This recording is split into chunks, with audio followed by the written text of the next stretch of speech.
solids in it. So boundary layer flow. So I have taken the equations of boundary layer flow. So I used sign difference methods and solve, especially implicit scales. Okay, so mostly up to PhD I did. Then later I went to Hong Kong as a software engineer because I used the Indian photon people to convert their code sealer in HCCLC systems. Because of this.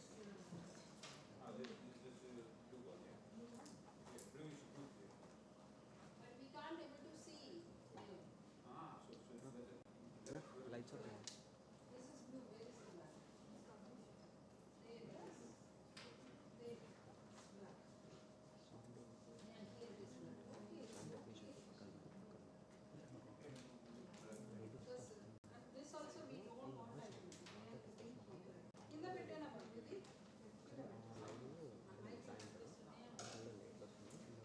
So it's not.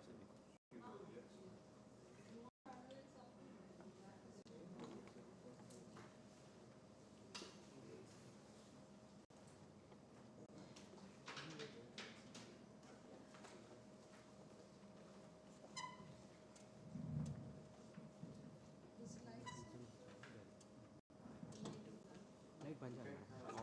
Off. Krishna light है आपकी.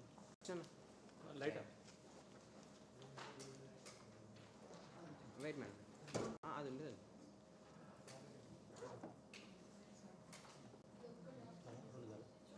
आदि भी off जाएंगे.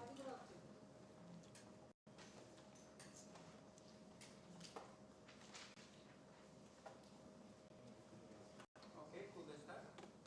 Wait sir. Recording is in Yep. progress. Yeah. All right. Everything is good. Okay. So I am starting. Yeah. Okay. So now we are proceeding to the paragraph 1.3 about rotating coordinates. First of all, I have to state that all the planets are in rotation. And they are rotating, of course, around their own axis. First of all, of course, our Earth. Everybody knows that it's rotates with a period of 1 day, 24 hours. It's slightly changed. It's interesting to note that for the Earth, this rotational speed is decreasing with the time because there is very sufficient influence of the tides from the moon and so on. So usually the length of day become longer, and so speed of rotation, the angular speed usually, we use angular speed of rotation, like here, so this angular rotational rate. So angular rotational vector, which is defined like this way.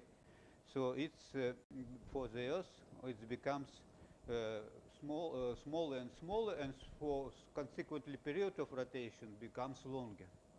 So our days are progressively longer and longer. It's interesting if we model it, consider it back in the past. So it was, I don't remember exact figure, but few times more faster Earth was rotating, and Moon was much more close to the Earth. So it will be very big tide, and not like now, which just maybe. So it was a very big influence. The similar situation is on another planet. All of these planets are also rotating rather fastly. And maybe the champion in this sense is Jupiter. It's the largest king of the planets in our solar system. And it's rotating tremendously fast, about 10 hours.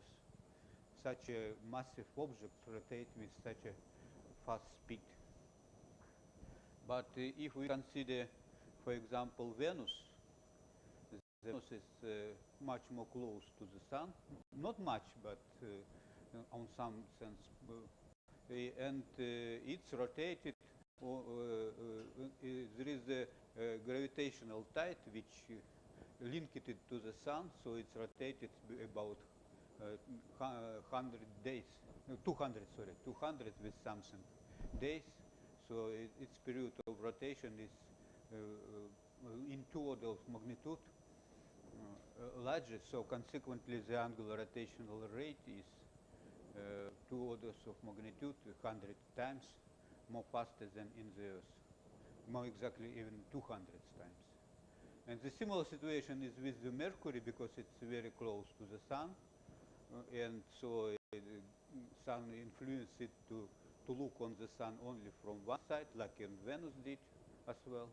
And it's rotated about, I don't remember exact figure, but about 100 with something days it's the rotational rate of the Mercury. If we consider mass, this mass is also has a period very close to Earth, just slightly different. So we have 24, they have 23. And it's interesting phenomena that some people, if we isolate them from everything, they put more often their period of life, synchronize it with Mars time, Mars period, not with us. So maybe in some sense we are all Martian. Okay, let me proceed now after this short introduction. And also, all the planets, as I state, rotate around their own axis. Therefore, the most convenient system of describing their interior is a coordinate system rotating together with the planets. Let us consider in detail the simplest and at the same time quite realistic situation when such a non-inertia, it should be stressed, because if we are going to the rotating system, it becomes not inertia, it's non-inertia system, and it's a very important point. We should understand it, obviously.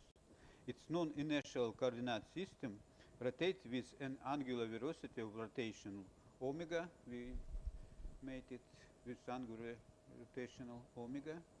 Oh, I keep losing. Okay. Oh, here, mouse. Angular velocity omega. So we suppose that it's constant in magnitude and direction. I just told you that virtually this, of course, changes somehow, not only in the value but in the direction as well. So there is maybe the precaution of the core, so it may change the direction. It's rotate like that. So of course it's changed, but to the very high accuracy on the period of some even million, some 100 million years, we can suppose that it's constant with very good accuracy, because the characteristic change of the full lattice system is a billion years. So characteristic time for full change of the angular rotational rate, sufficient change of the angular rotational rate is about the billion years.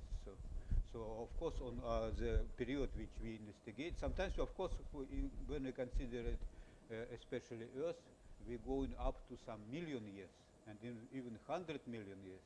And still, at this period, we can keep approximation that the angular rotational speed is more or less constant. So it's a very good approximation, so why not to start from it?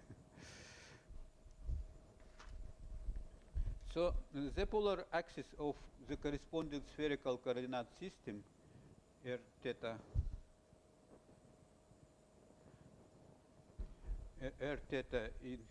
and phi, so we're using standard spherical coordinate system like that, and is directed so it's directed along the vector of the constant angular velocity of rotation, or maybe formally we can write it like it was written here,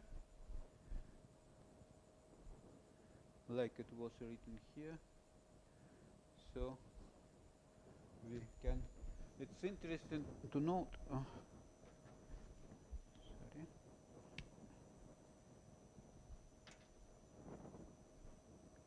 I'm suggesting here for you to use, if we write down the angular rotational rate, this is the vector.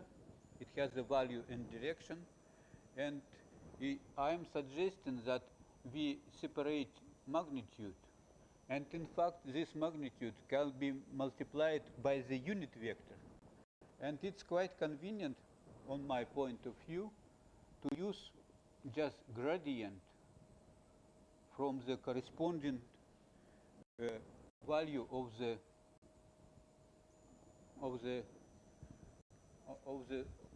variables, spherical variables.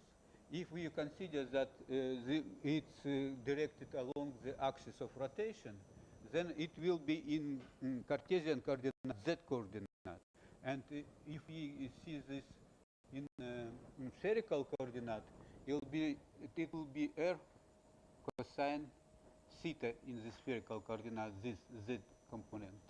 I just stress that this is unit vector in z. And from my point of view, not only my point of view, it's quite convenient to use this notation from which we can directly identify how it works. Or maybe we can just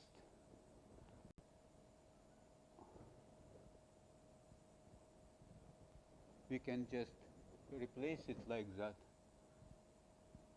Omega gradient z, whereas z is the Cartesian coordinate. Okay, it's one better, yeah? Yeah, but you say that it's this better? Yes, this is better. Yeah, okay.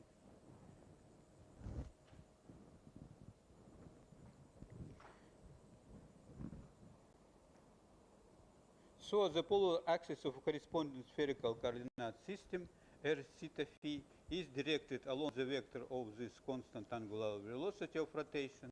Or other words, we just wrote this, what I wrote. We will use this spherical coordinate system and unit vectors. I stress about the unit vector. It's quite convenient to use this unit vector. Let me stress this point, that we can represent the unit vector quite naturally via the corresponding gradient of the. Of course, we can do it not only with not only with this z value of the Cartesian coordinate, but with any value. So we can very easily to find the unit vectors in different coordinate systems. So this is just a way, as I show. Okay. So we will use, but in general, we will use this spherical coordinate system and unit vector, which are the vector of the gradient of the coordinate multiplied by the corresponding Lamé coefficient. So that's my suggestion to use this gradient stuff to define the unit vector. It also could help for us to identify some Lamé coefficients. Moreover, unlike the Cartesian system with Lamé coefficient equal to 1 everywhere, the direction of the unit vector in the spherical coordinate system depends on the coordinates of the point under consideration due to the fact that the Lamé coefficient of angular coordinate is spent. Let's now see on the coordinate system here. Yes. So Lamé coefficient for angular coordinates depend on the radius and the polar angle theta measured from the polar axis, as it's shown on this picture. The unit vector are all mutually orthogonal in the coordinate system under consideration. In the spherical coordinate system, so see this figure, the angle theta is the azimuthal angle, and the unit vector corresponding to it complements the unit vector to a right-hand side system, complete to the right-hand side system, and its direction is determined from the cross product. Actually, for example, if we determine the theta coordinate system unit vector, so it's it's virtually correspond to the cross cross product which is written here, and this cross product is if we want to identify the unit vector in the phi direction, in azimuthal direction actually, we can replace it like that using the similar stuff like here. And it's actually equal by the to the cross product of the unit vector in r direction multiplied it by unit vector in the theta direction, which we can represent like that. So in some sense it's convenient system to go from one unit vector to another unit vector and to represent them in such a simple, relatively simple style. So in the direction of moment of the right hand side screw, which rotate from the vector gradient r to the vector gradient theta. So we just use right hand side. So we from gradient r we rotate to the gradient theta. Here the gradient r and here the gradient theta. So we rotate this direction, and then this phi vector is going this direction, just around the axis of rotation. So everything is right. So we just used right hand side screw to identify the direction, how it works. So please pay attention to this coordinate system, and this not only make us to understand us how this unit vector stuff is working, but also it's just for the planetary interior. You see the inner core with the radius of Ri, and there is the outer core, which is the outer core which is liquid in the liquid core. We contain mainly iron, and it has Ro radius, which we'll use further in this fashion. Why we chose for inner core I,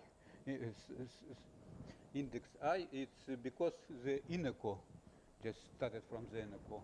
And this we use the O because it's outer. So this is for the outer core. But nevertheless, it seems quite convenient. Everybody is used this. So let's proceed further.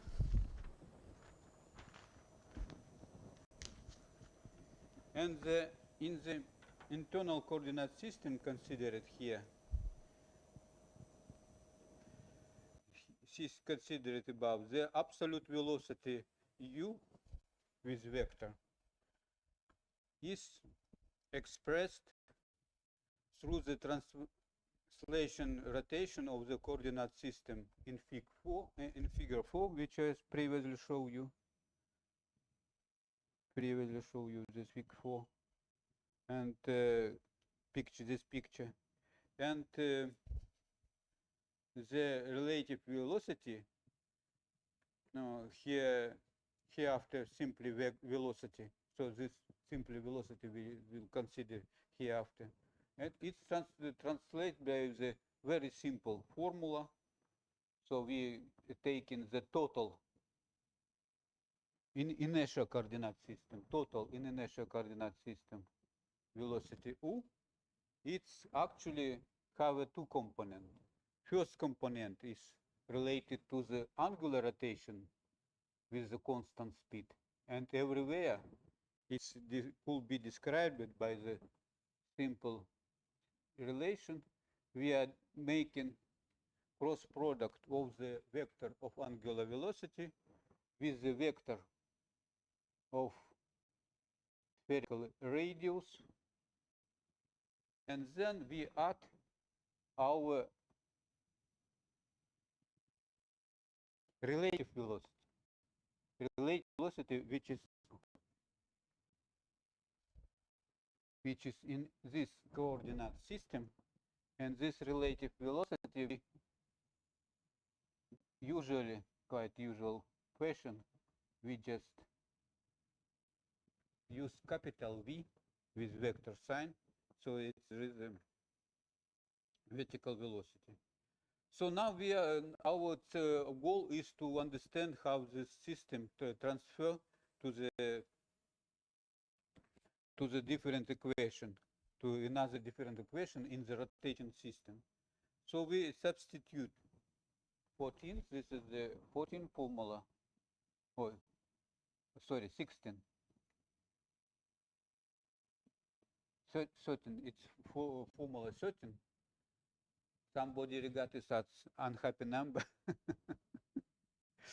So I might break on it. And substituting this 13, inside the chapter, I will not name the number of the chapter. I will just send the number of the inside this chapter. So we're substituting 13 into equation 12, previous equation, which was shown to you before this one, equation 12. Oh, it's not on this slide. But nevertheless, just believe that if we substitute it in 12, then we obtain, eventually, after some transformation, it's important to note that we obtain, after some transformation, we obtain this equation, dv by dt plus v gradient v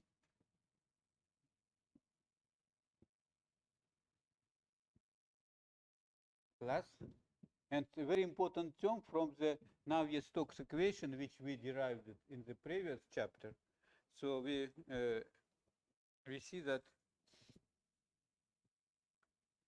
we will have this system, and it has only one addition, actually, literally. This addition is the angular velocity with two coefficient multiplied it in cross product with velocity.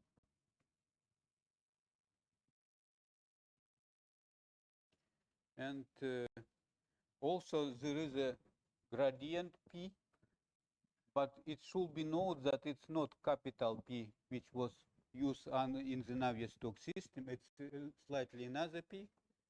And there is still remain the other forces which we can take into account. And the difference is that it's now divided by rho. And there is in the hydrodynamic system of four-scaled equation, normalized effective pressure, hereafter simple pressure is used. So this small p letter is for the reduced simple pressure or effective pressure. There is different name for that, but maybe normalized effective pressure or all this together. But later we just call it just pressure. And this is formula is 114. 114. So, and this is important to know that this normalized pressure, P, is equal capital P. So this is thermodynamic pressure. It's not normalized, but initial pressure divided by density, which we suppose constant here under this approximation. And there is centrifugal force contribution, which scalar part is look like that, very simple. So we have omega value multiplied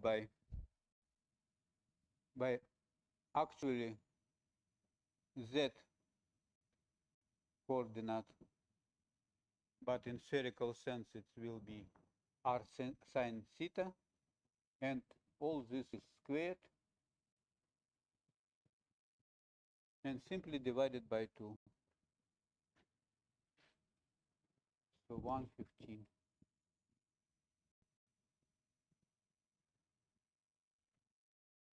Okay.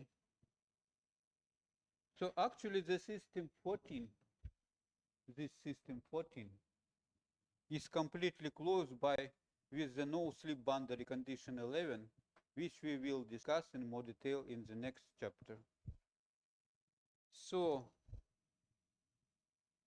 there is one task which has some sort of, so we now have some introduction, have we reached this simple formula to write down the, I just should name that this is the Coriolis tomb. There is only one addition, actually, formally, only one addition. There is a Coriolis tomb. There is also some transformation of the thermodynamic pressure to the normalized or effective pressure, whatever you like, which is include not only divided by the density, but also includes centrifugal gradient, which is coming in this equation like that. So the task actually, which I will show you in some detail, the first task which appear in this course, and so I will show you how it works, that you understand, and then repeat after that. So the first task is formulated like that. Proof based on definition 0 and 1. It's related to my second lecture, actually. And in this definition, we just defined the Navier-Stokes equation. That during the solid, proof, it's necessary to prove that during the solid body rotation of the medium, it is shown in figure 2. Above, there are no stress at all. The problem is that if we started our course of the lectures with viscosity, and we also consider it about some stress terms. And this stress term, so of course, it seems obviously, if we have the solid body rotation, there is no any stress. It should be. But all mathematicians life to prove everything. They didn't believe just in words that if we consider the solid body rotation, so there is no stress. Why not to calculate that?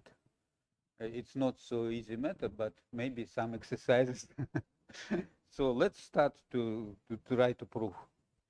And to prove this, based on definition, for proof, we will select a vector of angular rotation, velocity of rotation,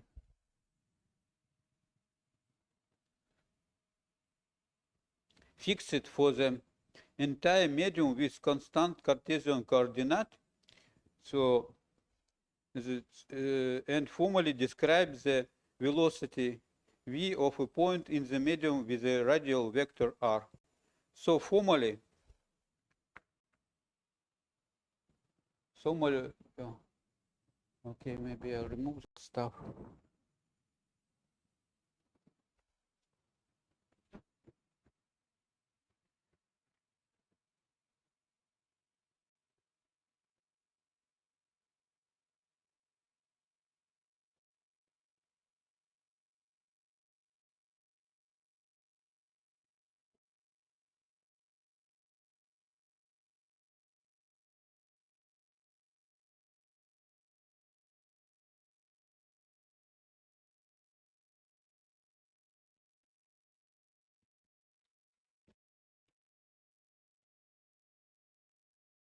So actually, as we already defined this velocity, so we are suppose that everything is solid body rotation. What does it mean? That velocity, our relative velocity, is solid body rotation. So we first things we remove related velocity. We just suppose that all the real relative velocity is described by this term, which is responsible for the angular rotational rate and corresponding solid body rotation. And of course, we suppose that this omega stuff has fixed coordinate. So let's just expand this fixed coordinate in Cartesian system. So it becomes x component of omega multiplied it by unit vector in x direction. I'm using this more simple notation because from my point of view it's more easier way to understand its physical value. So we just using the cross product. Oh, sorry, not cross product but gradient. No, so it's correct. Sorry. Gradient of x. Then in the similar fashion we expand the next coordinate of the angular velocity, so with gradient of x, y, and then plus omega z with gradient of z, and then it should be multiplied on the radius vector, and Cartesian coordinate system it represents like this value.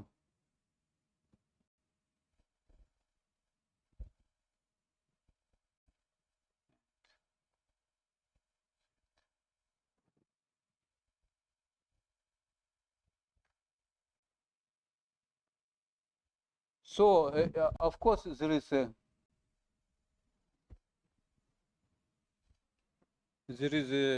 we should multiply everything, and eventually we are getting that the first term where we have the similar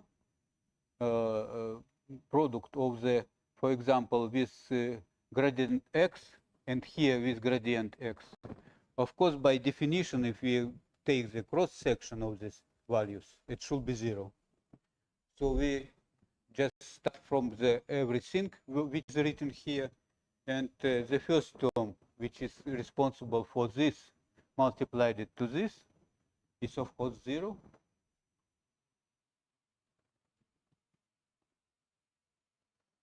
Then the next term is omega x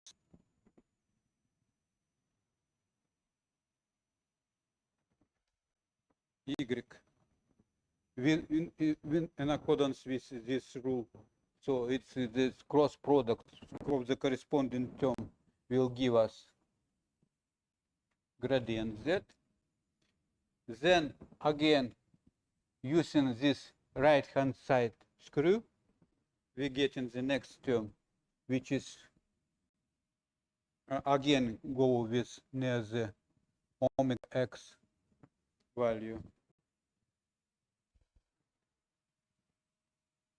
Gradient y, so it's come. Then again the next minus term. Now at the moment we just multiplied it by this term. Now we start multiply with this term of all this value which are in these brackets. So then we have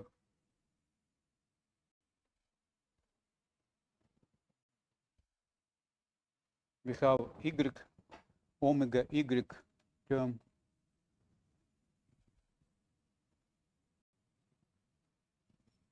multiplied it by x and gradient z. And here we have again 0 because we proceeded to this value which multiplied it by this. And if we have the same vector multiplied it in cross product, it's of course 0. Then we have next term which comes with plus. So now we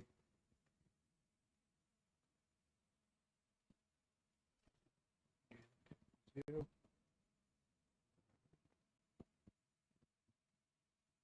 X. And there are remaining z terms which are correspond to this term multiplied by all the stuff which is appear here. It's plus omega z x gradient y. Then there is following term which will come with minus sign omega z y gradient x, and eventually we have multiplication of these z terms. So it's of course 0. So there is a 0. So actually we expanded the vector product of the angular rotational rate over the radius, and now to make the complete understanding how this stress work, we should represent the nabla term. Of course, we're using quite standard representation that the nabla term is actually equal, even by definition, d by dx. It's a x coordinate system in Cartesian coordinates, then d by dy and d by dz. It's quite normal, quite usual. So it's against coordinate unit vector, or like that.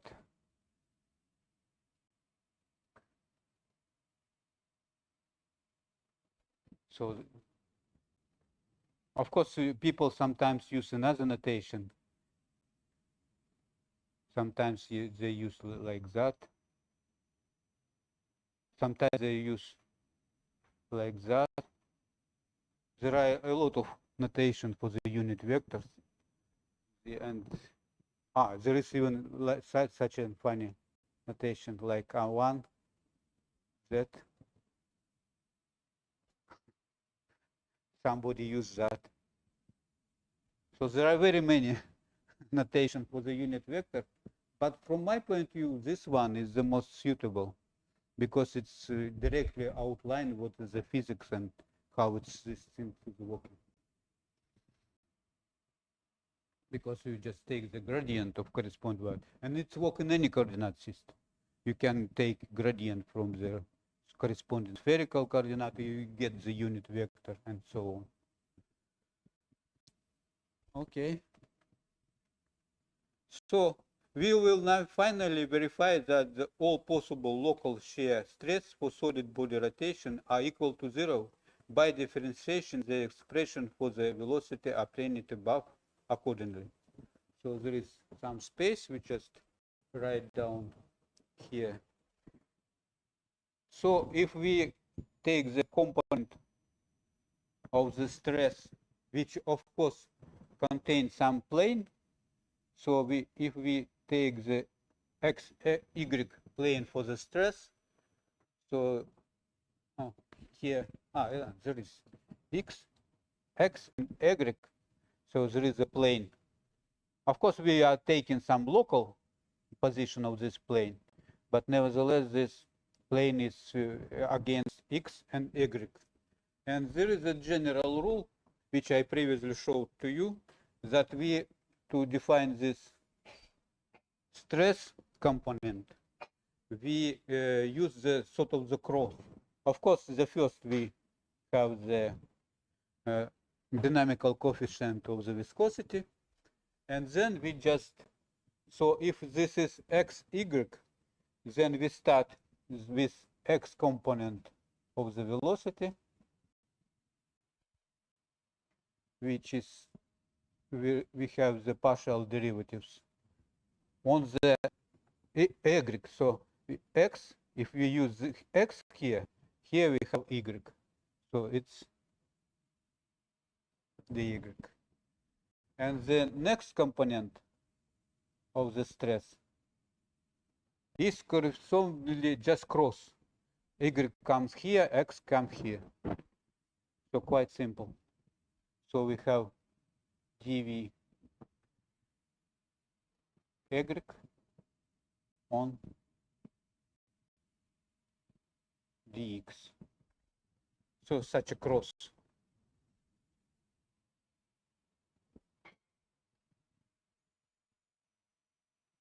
Then we can outline the component of the corresponding angular rotational vector which we used here. So from this velocity, we make this inequality. We just collect corresponding part of all this. For example, near the unit vector z, we collect this, collect this, collect. There is 0. So just to. For example, for y, we collect near the unit vector in direction of y. We collect this, and again 0, and so on. So eventually we have the relation that we use the angular rotation, again coefficient of viscosity,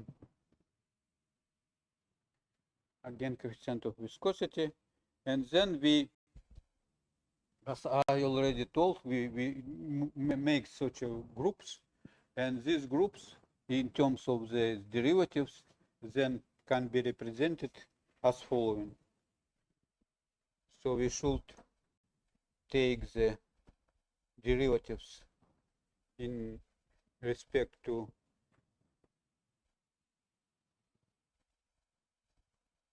y, of course from the x component, like we saw here. And this x component has two components, of course, because one is 0, as I already told, but there is another two component remains, and it has such a component like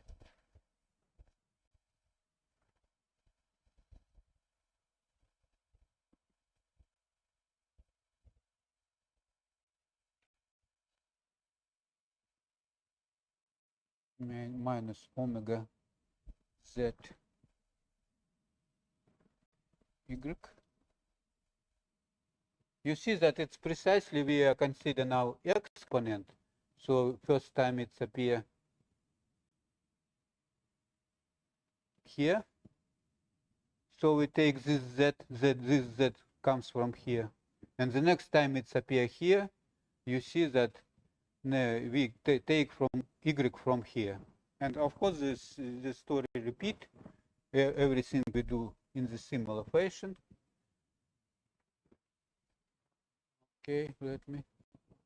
Okay, I'll start from the very beginning because it's necessary to do so. So for another component, this component, y component, we again outline from here, and it's look like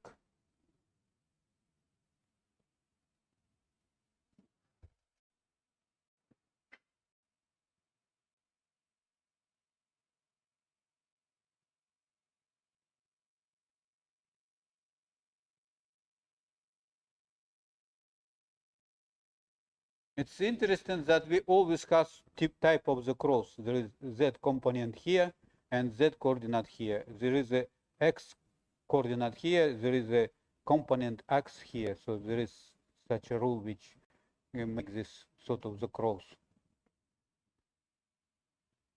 And here we, taking dx.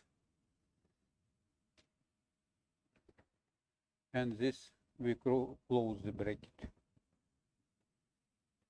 And then the next component of the stress, of course, we just make different combination of x and y and z planes, and there are 3 different choices. And the first choice is just start with x, y. Then the next choice we can use is stress component which has yz, and it's of course obviously working the same way, similar way, not the same of course exactly, but the similar way, that we have dv y by dz plus dv z cut the y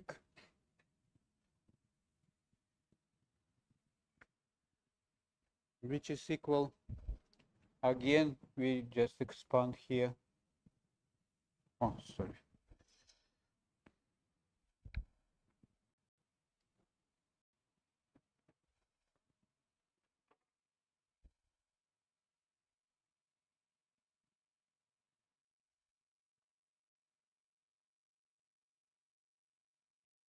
yes, and again we collect in the terms which are correspond, for example, here the y component of the velocity, and so it's look like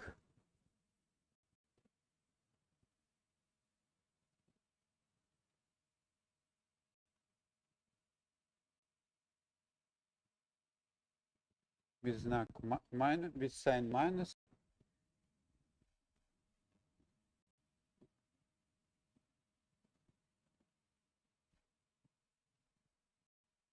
Again, we see this cross rule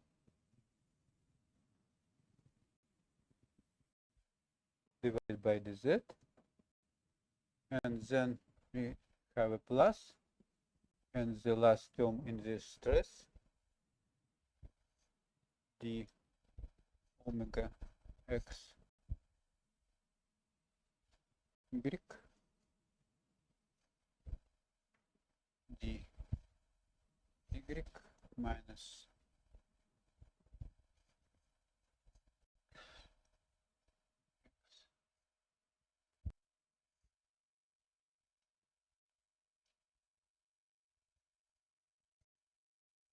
and let's just write down the last one. I will not comment, just write down.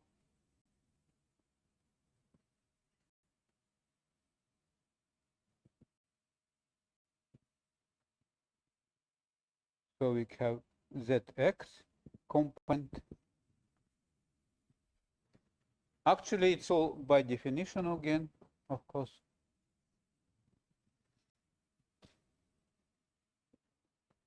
And here we see we again has z component and x component of the velocity.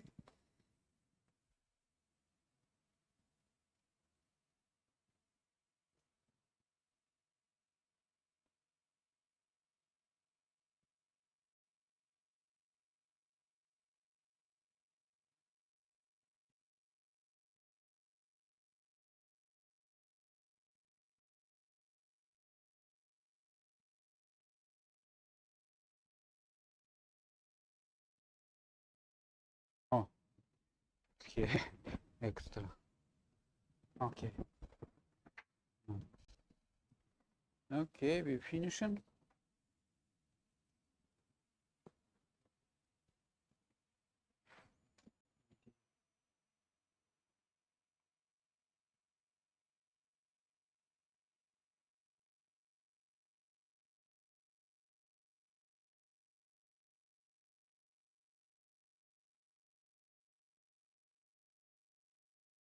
X. And eventually the last term, not the very last, but at the moment.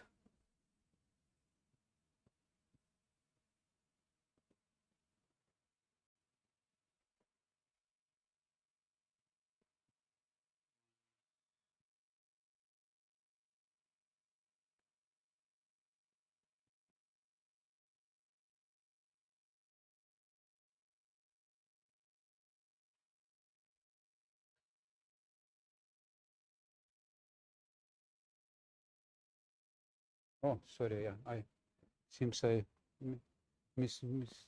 Oh, sorry, I just repeat that one.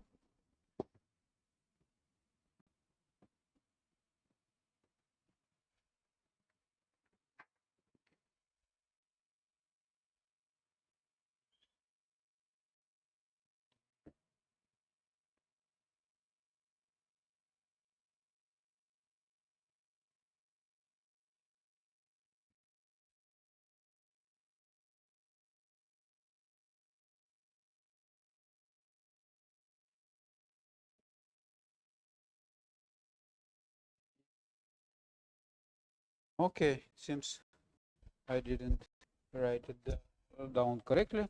So everything is written here, and surprisingly, bingo, if we just take these derivatives, so in total all these big things begin from this one, then it becomes 0.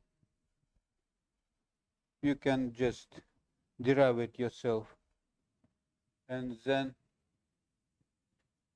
this one also becomes 0, and every stuff becomes 0.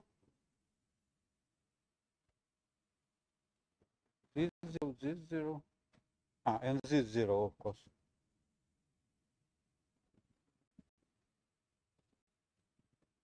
So actually it's proved from the formal way that there is no stress. Very simple proof. So, okay.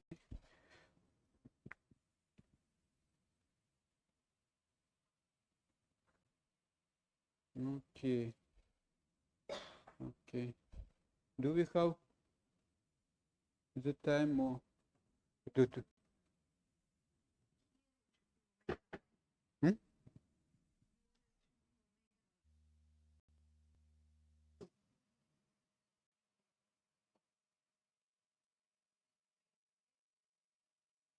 Okay.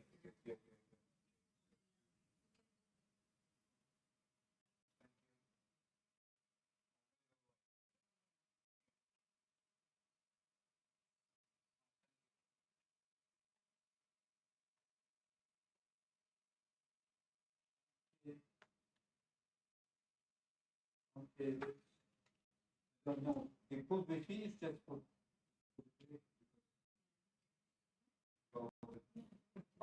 without power strength. Maybe let's see.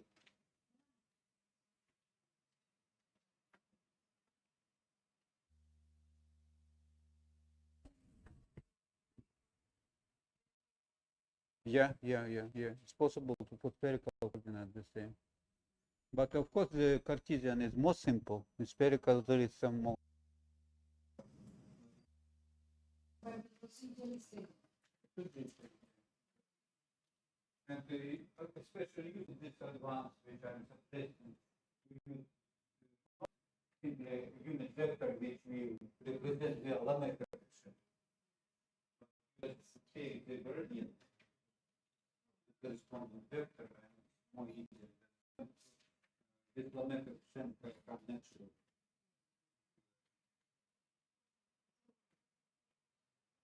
We have the angular space between two spheres. It's the case of Yeah, extensions. yeah, you also can, in any case, you can calculate. Of course, I showed the simplest example, in the solid polarization. But of course, we can do any. It will be more complicated, of course. Even if it's not so easy. Okay, maybe there is a question.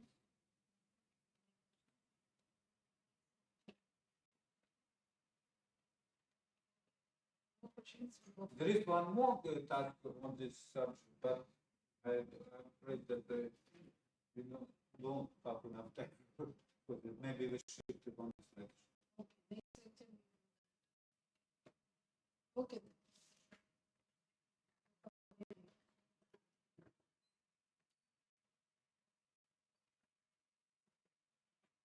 Now we have a break Yes. in half an hour.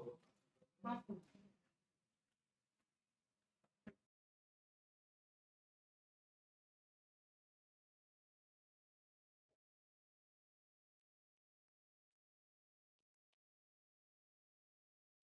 Okay, thank you. Yeah. To finish the second task in this chapter. And this second task is formulated. Having carried out the necessary identical transformation, proves that after substituting 13, after substituting 13, the formula 13, this formula which I show you by the mouse, which includes the solid body rotation and relative speed, that if we substitute it to the initial Navier-Stokes equation, it's necessary to prove that after substituting this 13 into equation 12, it's not written here in the previous slide. Okay, this 12 equation is actually Navier-Stokes equation. I will not repeat it now. So, so we obtain equation 14 and 15.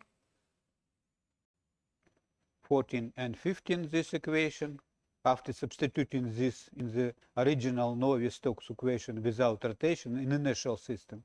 So eventually we are getting a non-inertial system, this equation and this. But we omit the step, how we put it there and what the transformation happens to arrive to this formula and to this formula as well, of course, to make this manifestation in the non-inertial coordinate system. In non-inertial coordinate system. So okay, let's start, and let's dissolve some number in this formula, and we start from this substitution. I just remind you that in this formula we have we should substitute 13, which on this slide, to the initial Navier-Stokes equation, which we discussed in the previous to the previous lecture. So I will not collect it here, but just believe me that I will try to substitute 13 right to the vector equation 12. And so the first term is actually partial derivatives of the full velocity. This full velocity contains rigid body rotational term and relative velocity. So this velocity contains all the stuff, and it's partial derivatives. So we just replaced u, small u, with this combination of rigid body rotation and relative velocity. Then we should do exactly the same in other places. Okay, sorry. Was a bit hurry. So the first is this Rossby term, u grad u, and when we replace u by this value of rigid body rotation,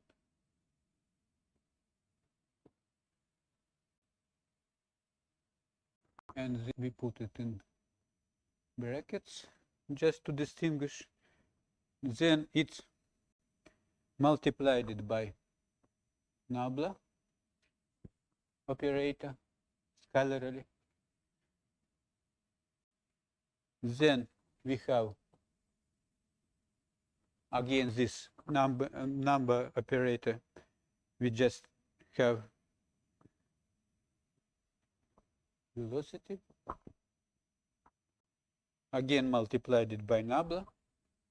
We just expand this relation to make it clear, and here the bracket is closed, and all this stuff is acting on the same stuff u. It's acting on u, and in this case, in this expansion, it's acting on solid body rotation multiplied by r plus v.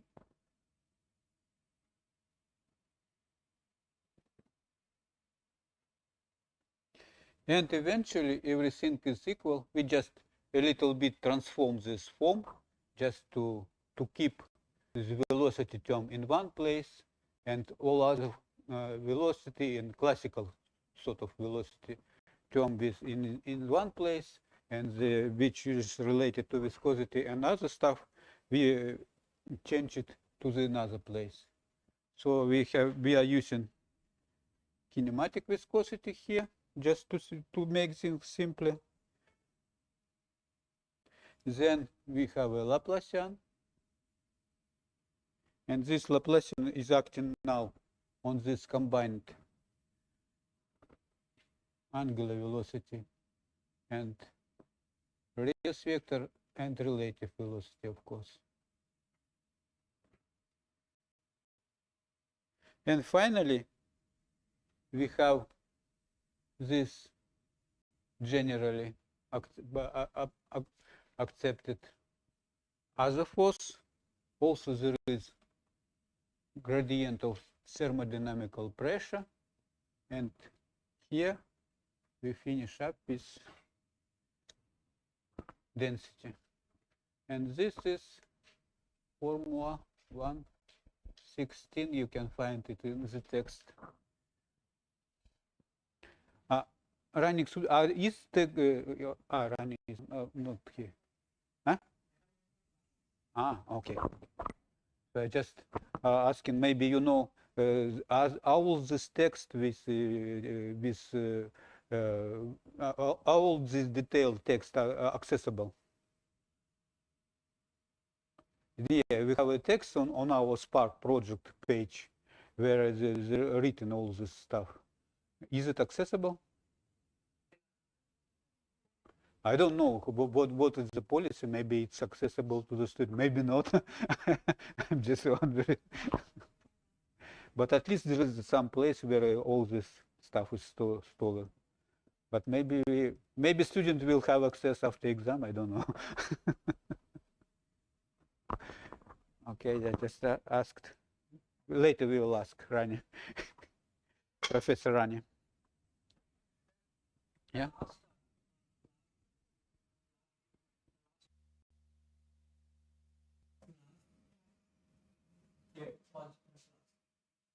Yes.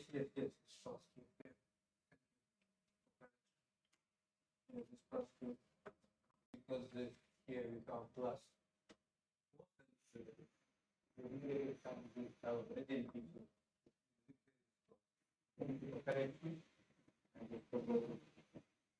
So an initial Cartesian coordinate system with initial coordinate system with all axes coordinates directed along the constant angular velocity vector. Angular velocity vector in z direction, of course. In this we use it, simplifies this stuff a lot. So, and the constant angular velocity vector, the expression of translational rotation included in 16 is simply as follows. So, if we just for simplicity directed in the axis of rotation, this angular rotational rate, just to simplify all the stuff a little bit, then this term, this very important term, omega cross r, will be expanded. You see that the omega now will be changed for the value omega multiplied it by gradient z. Again, I mentioned, if you take the gradient z, you actually have a unit vector in direction of z. Then here there is of angular velocity, and this is exactly what is it. It's actually the same. So just to stress that, I wrote it here. So, and then we just have to multiply that stuff on the radial vector in spherical coordinate system. As already I showed to you that it has very simple representation, x, y on y, and z, grad z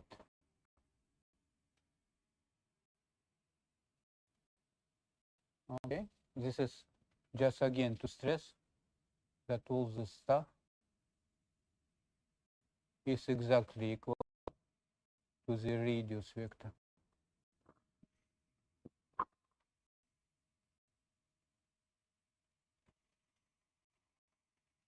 All this stuff. So now we just multiply with the cross product vector multiplier all this stuff. In using right screwed rule, we can express all these values very simply.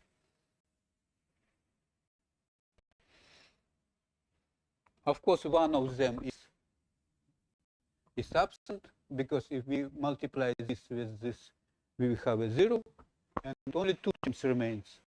Let's write them down. And this first term is, then we of course can remove like that. And so eventually we have x grad y and minus y grad x using all this identical notification. And so you see that it has actually only two components in y and x direction. So it's sort of the plane flow, very plain. That is actually, there is a solid body rotation. So, and in fact, this flow becomes, because it's such a flow, then we can express it in coordinate system, not only like this formal representation. We can use another representation which is rather openly used. So we have x coefficient is minus y, x coefficient is just x, and of course the z coefficient is z coordinate is 0. So just I'll show here. This is gradient x. This is gradient y, and this is gradient z. Something like that, just to memorize how it's works.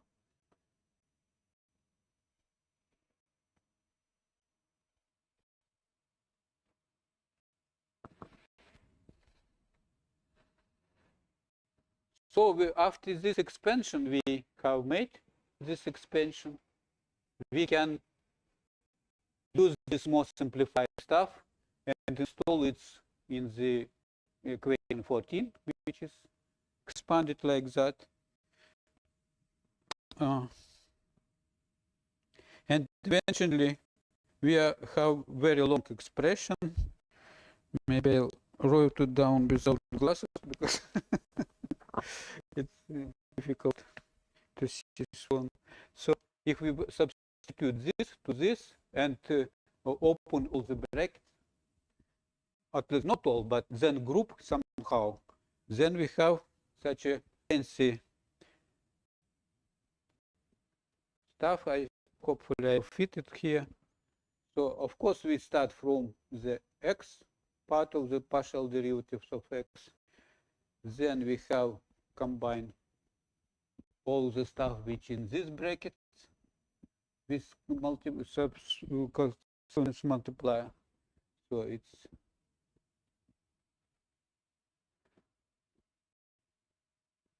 let's use Cartesian coordinate because it's easy.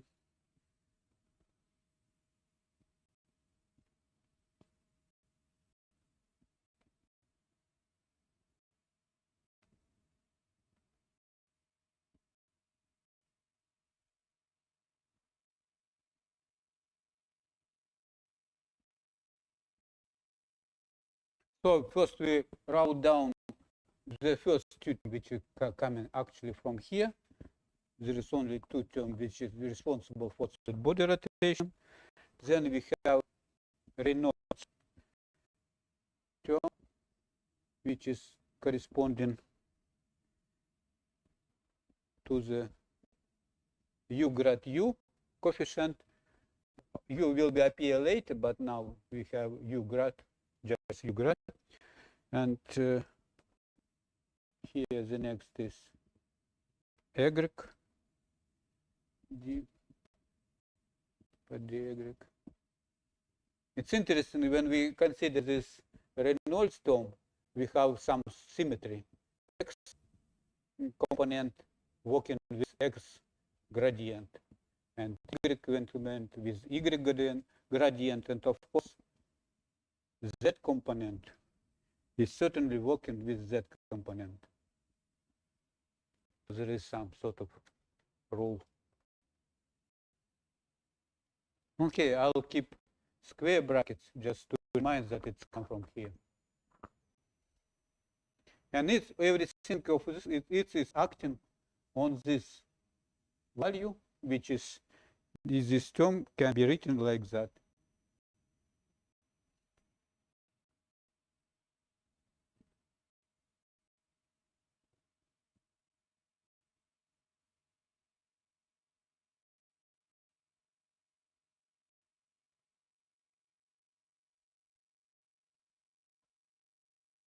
So then we have positive term.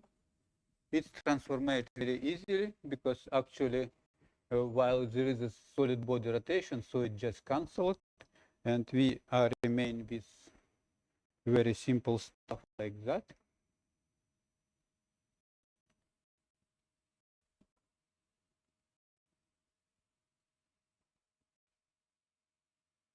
And let's express in this way. Of course, we divided everything in initial Navier-Stokes equation by rho, which we made in the formula 12. It's in the previous place. And we have X component of the general force. And also we have partial derivatives of thermodynamic pressure on X. And that's all. And this is the one component which is in direction of X. Then we consider another component in direction of Y. Of course, all the things are playing the same game. It's interesting that here we directly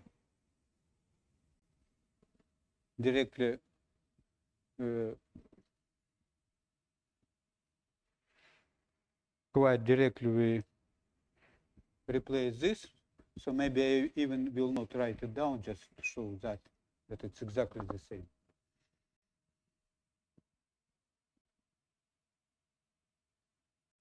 But this one is a bit different. No, it's also exactly the same. Okay, it's also exactly the same.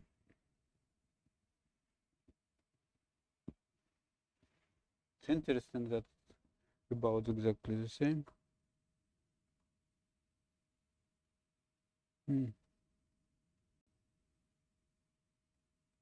Oh no, it seems mistake in the notation, I see.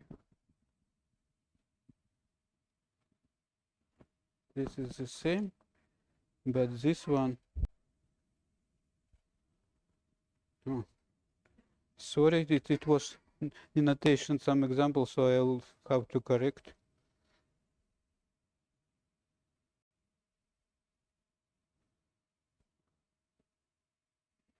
So here,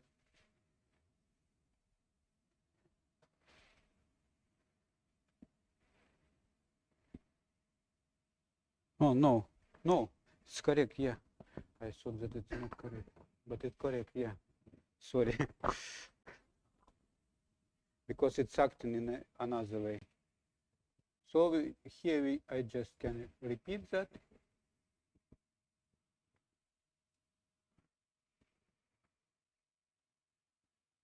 But here there is some changes. So we have omega x plus v y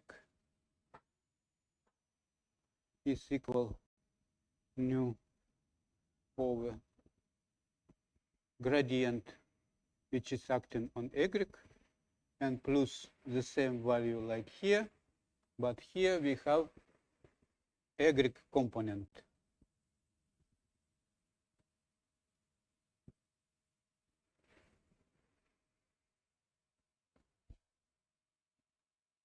And if we consider Vz component,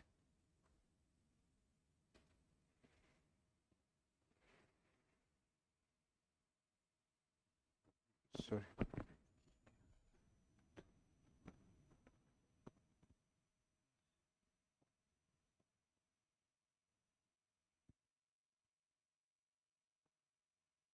actually we have the same.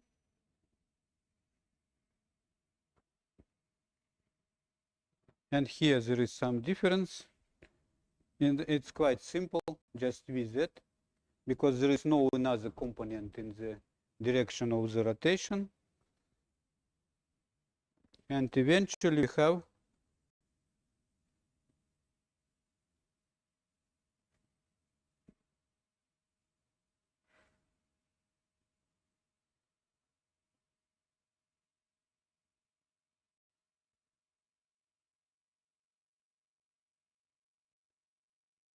we have this with that.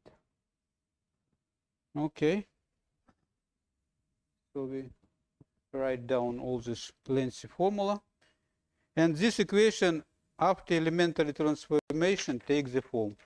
So if we make some elementary transformation, just multiply everything using right screw draw rule. So after this eventually transformation, we arrived to the following system.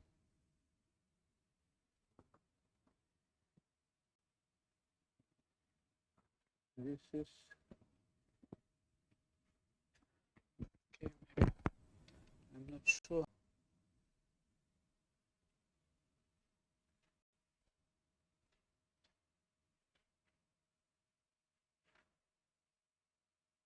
Okay.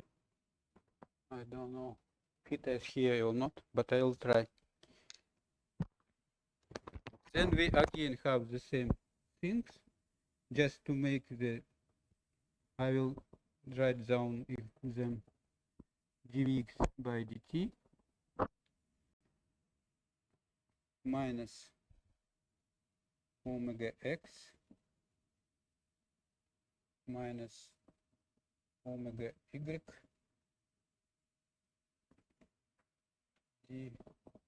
dvx by dy plus omega x dvx by dy minus omega vy,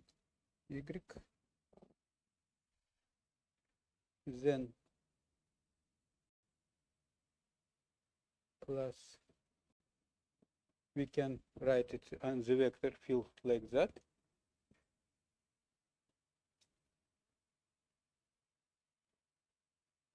X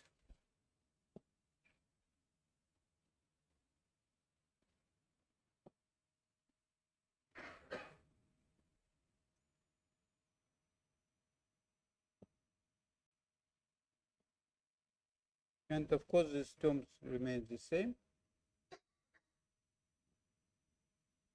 like from here. Okay, but nevertheless I will write it down.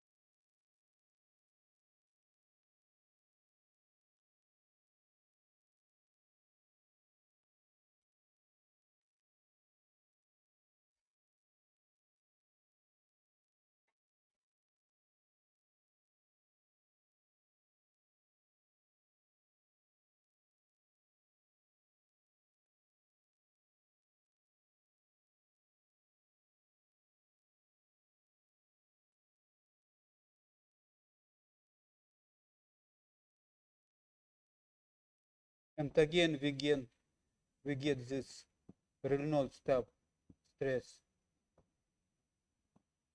but against the egret velocity. And here also we have against y velocity viscosity term, and finally, oh sorry,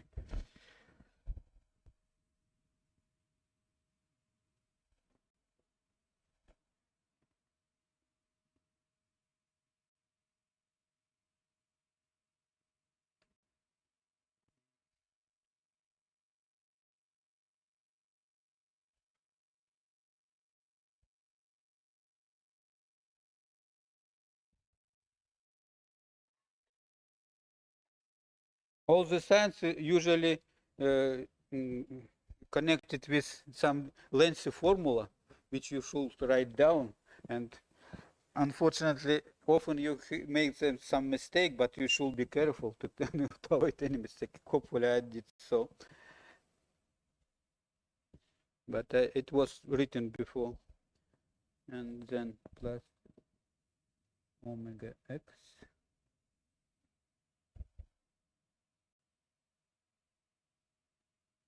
Again, dvz, z is the last component over the y.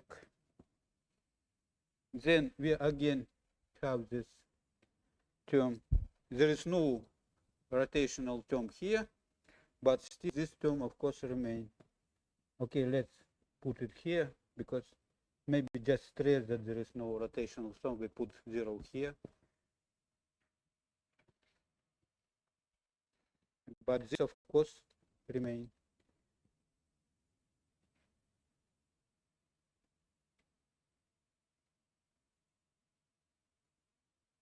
As well as the viscous term.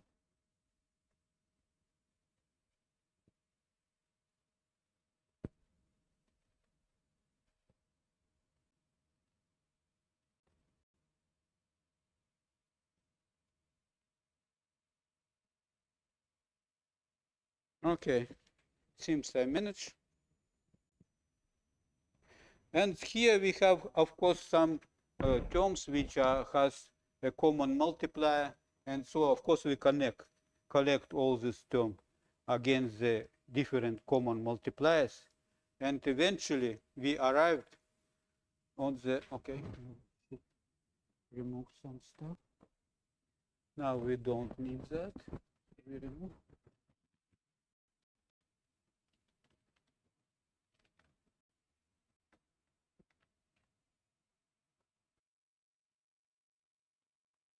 And even that is not necessary. Remove that as well.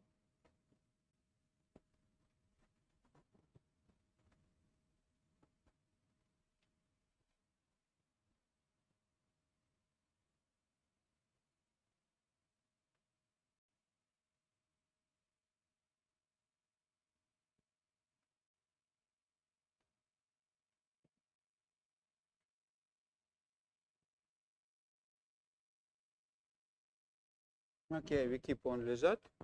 And after identical transformation and collection different members of this 3 equation against the same multiplier, we simplify it a lot, and eventually we arrived already all to the same equation as we stated before, but nevertheless still in some expanded form.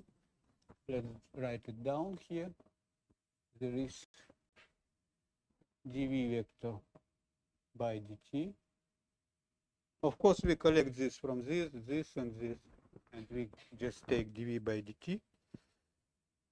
Then we can find the part which corresponds to the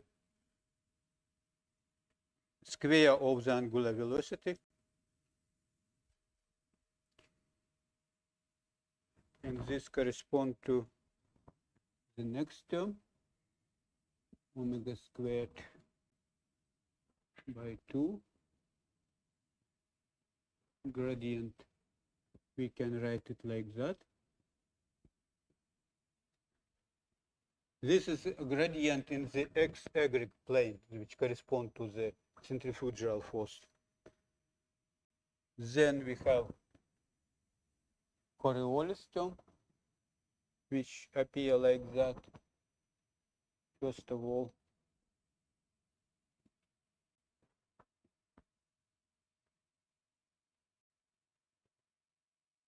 dv by dx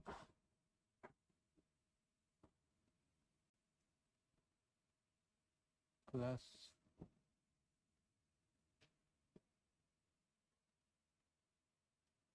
omega x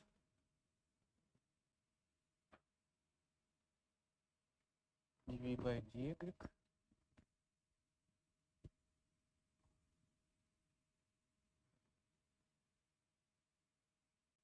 and then eventually we have this omega, which is directed in the z direction with my lovely gradients z stuff. Maybe we even put it in brackets, multiplied it by velocity.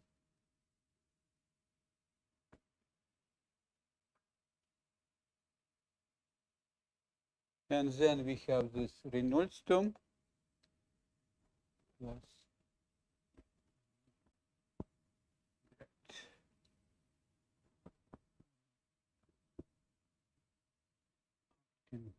V. And also we have viscous term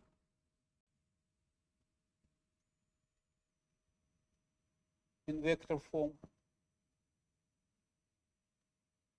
And also there is, of course, pressure and force term, which is just multiplied by one. Okay, so we just shrink a little bit. Let us make the final transition to the rotating coordinate system. So let's make the final transition to the rotating coordinate system. And so this rotating coordinate system we denote by the special symbol. This rotating coordinate system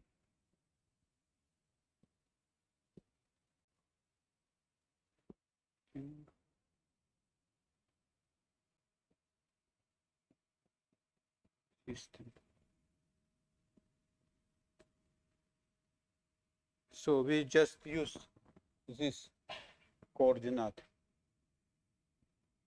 because rotating coordinate system has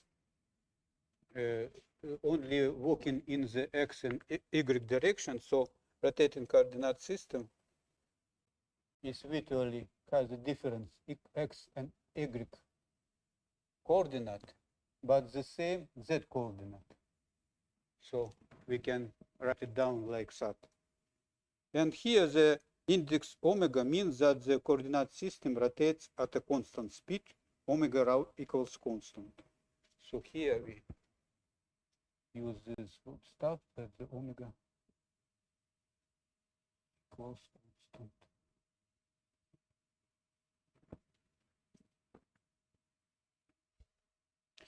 The absence of the index omega for the vertical component z correspond to the fact that neither this coordinate nor the corresponding derivatives require transformation. So it's not required transformation, so there is the same coordinate system. The remaining coordinates and derivatives must be transformed. To perform the transformation, we will use the fact that the transition from the initial coordinate system to non-initial coordinate system rotating in the azimuthal, for example, like in this figure, we can rotate it in azimuthal direction. Phi is described by the formula. So actually we can describe this rotation by the simple formula because it's under rotation. So we Okay. I forget to put number here. 118.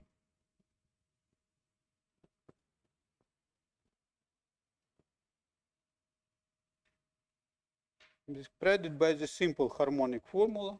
So we have x omega equal angular rotational rate in the coordinate rate for the particular point of the rotating coordinate system, cosine omega t via v and x plus sine omega t y, and this is for x coordinate related to the real coordinate, and this is for rotating system, y omega equal minus sine omega t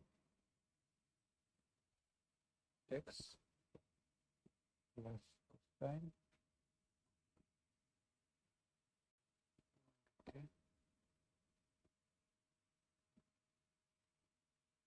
y. So that's 119.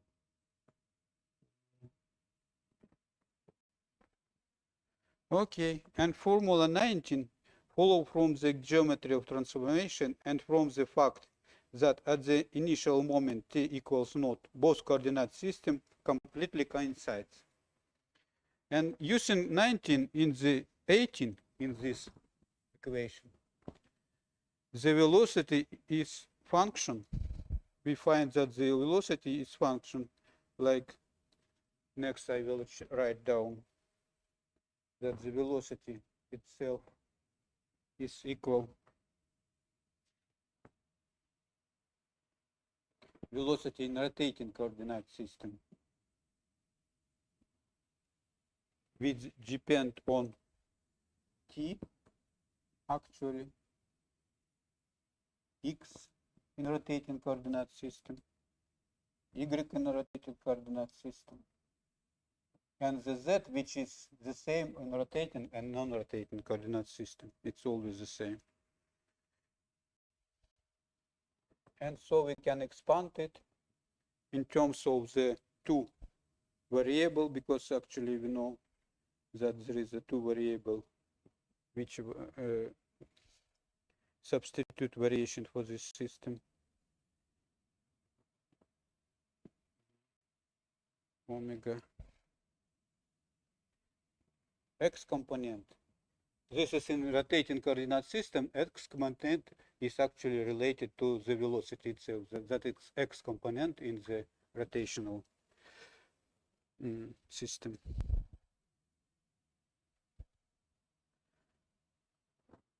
And then we multiplied it by unit vector again in rotational coordinate system, and it's now depend on time, x and y, and of course independent on z. And the same situation is for another component. Another component is v omega y gradient y omega t x y.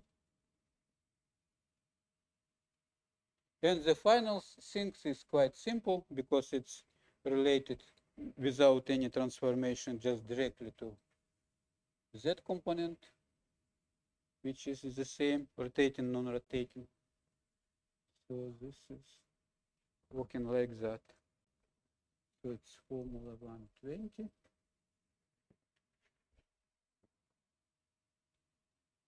So after that, and it is necessary to take into account the time dependence both for rotating coordinate and for unit vector. accordingly, we obtain semi-final formula, also a bit lengthy, but okay, I'll remove that and here try to.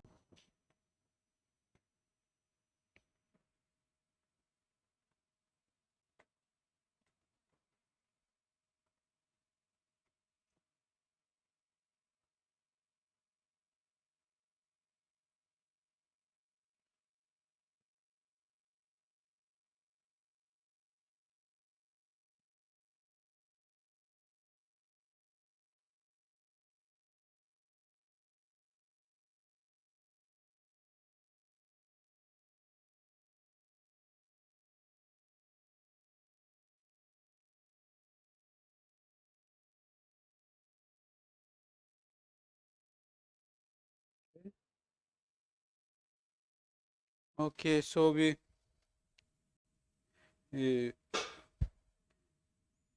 account the time dependence for both for rotation coordinate and for unit vector, and accordingly from this all these three previous formula, actually mainly from the, not all the three, we are getting the semi-final system, not final but semi-final, which we put partly in rotating and non-rotating system. So it's look like that, dv by dt is equal dv rotating by dt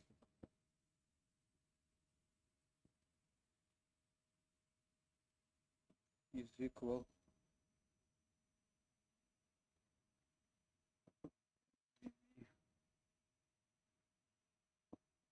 rotating by dx rotating. Oh, sorry.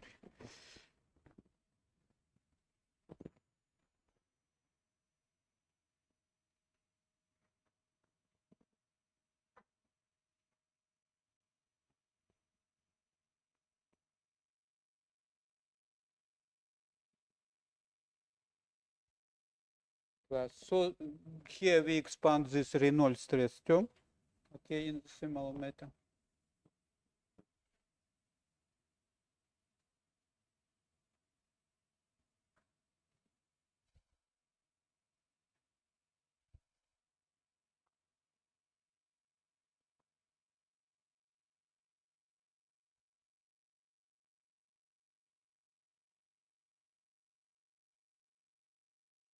So this Reynolds stress term, there is only two of them because some is removed, and then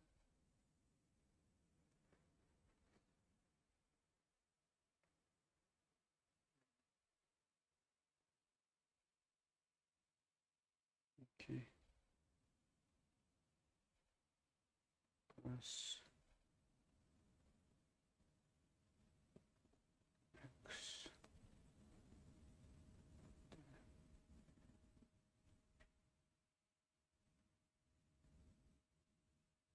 Okay. We also have some transformation of the unit vector. It's interesting to note of against this rotational coordinate system. We also should take it into account, and another unit vector.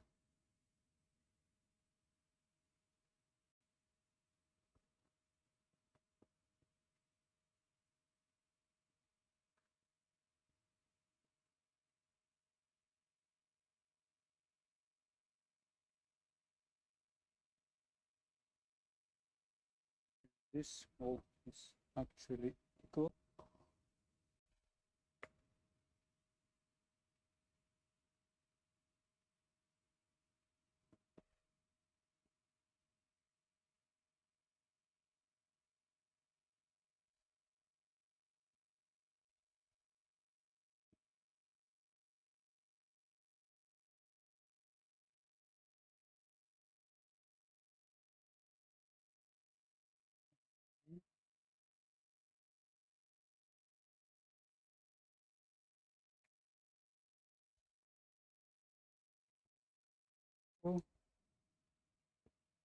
Seems I missed something.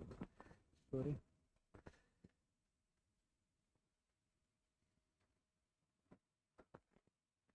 Okay, we stop here. Two x equal. Okay. D V. Sorry, I mistaken with another one. So now I put in it correct.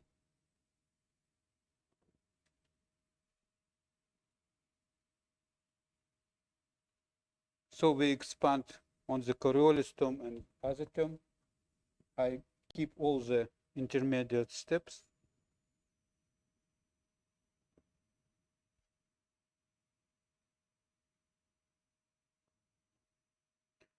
Of course, maybe I choose maybe to prolongated way. If somebody suggests more simple way, I will be very happy.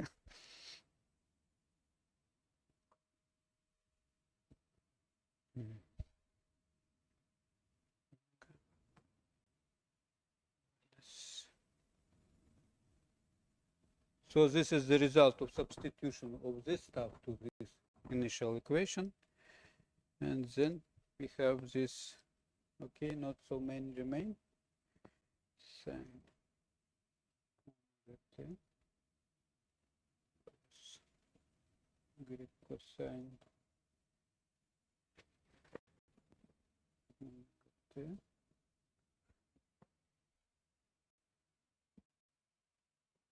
Okay, square bracket break. So we have this Coriolis component of the velocity in direction of x multiple. Then we have this dv omega dy omega.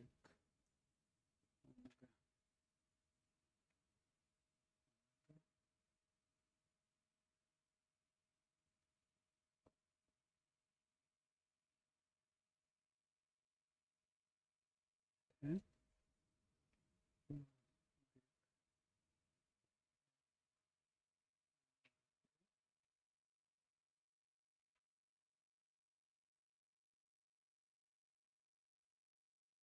Yeah, and not so much remain.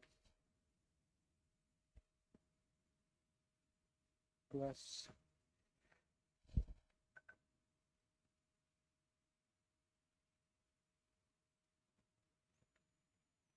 this is x component now.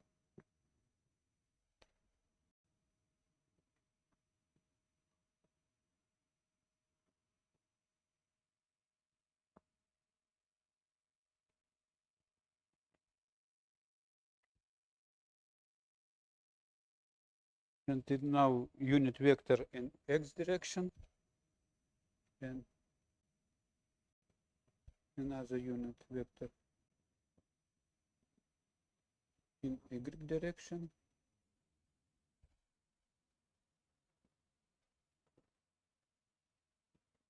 Plus. Okay, and we finished up with the y component of rotating velocity. Again, the same stuff, similar stuff.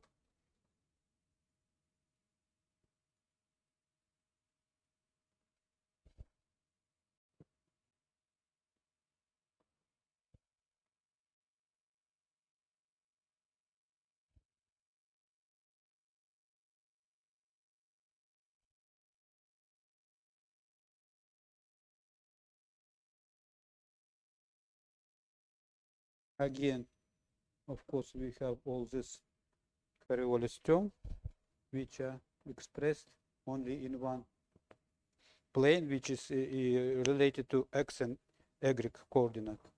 And final thing which can be wrote down here.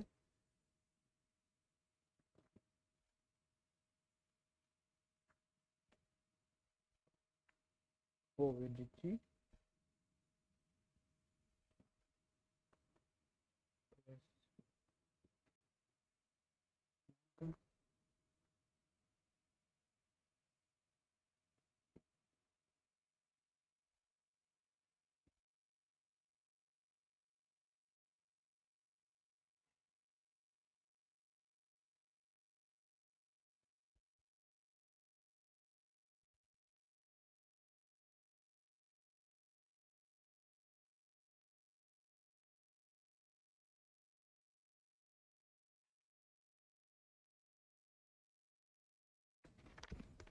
here I get the vector mark. Okay. Omega x omega y omega omega plus z.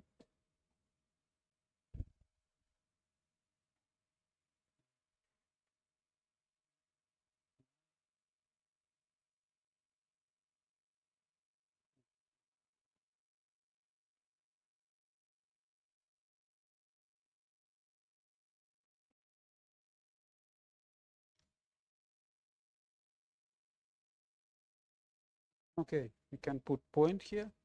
It's formula 121. If you follow all the derivational step, you will see that it's not complete equation 19, but only the part which related to the Reynolds stress term and and rotational term. Because if we consider this part which is responsible for the additional for the viscosity and for pressure and the applied different forces, it's not here because it's working in the same way. So now starting again from 19 and from the rules for differentiation and complex function, we obtain for the first and second derivatives, we need further. So we further need this relation for the next second and third derivatives. Okay, we can leave only 19 equation because here, this can be removed.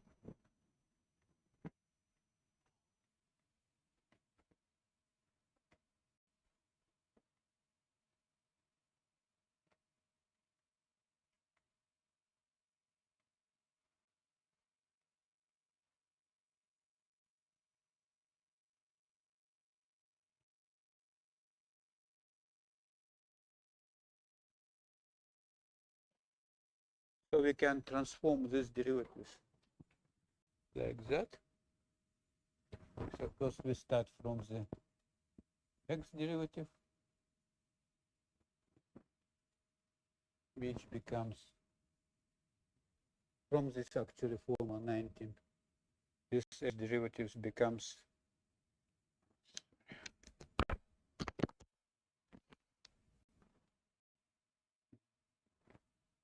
cosine omega t by dx omega minus sine.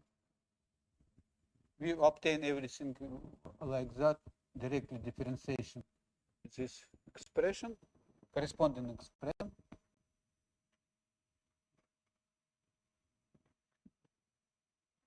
Then we have for the y the similar stuff, for derivatives on y.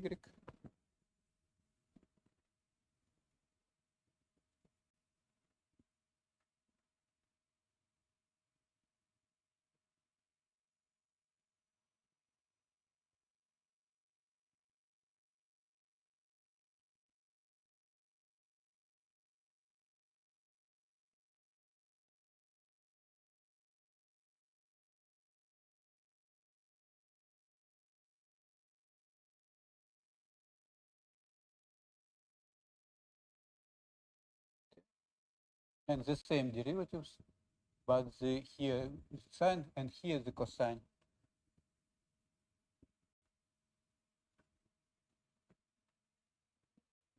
And the final derivatives in all this system, it's not so lengthy.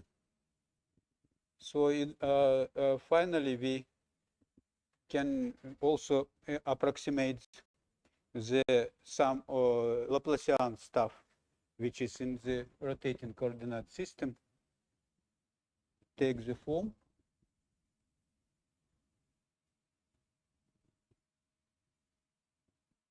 which will be used in actually in the place where the viscosity comes.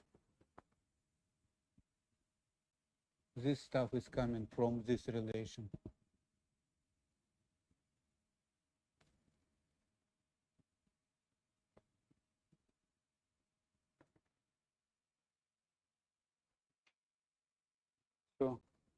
So we relate the Laplacian term in non-rotating system with rotating one, and it's exactly the same. It's possible to check.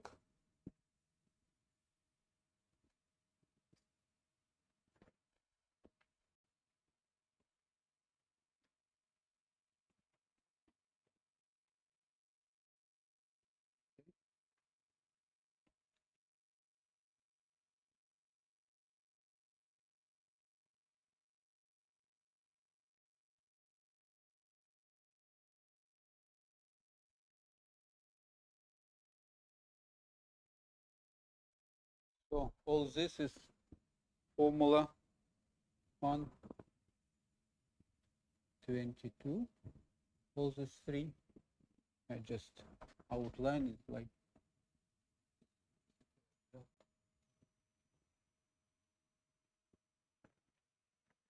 Okay, you can make a picture.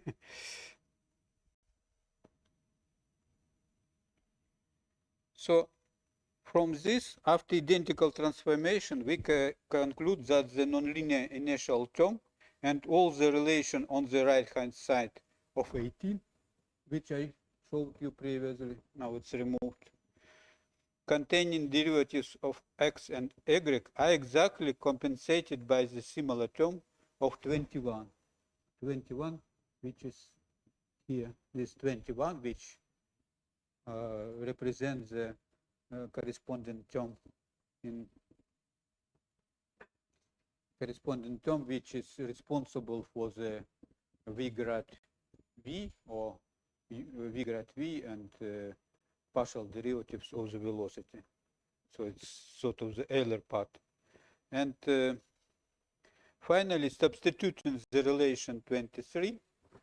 Okay, so we allowed it to the relation 23, which if you manage to, please maybe you take the shoot over. Oh, maybe I'll remove from here. I will keep that. That you will see. I remove that.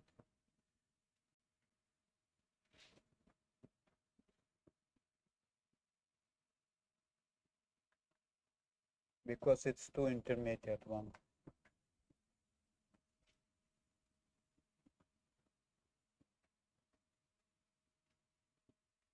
And after actually all this identical transformation, after this lengthy derivation, sorry for that, we have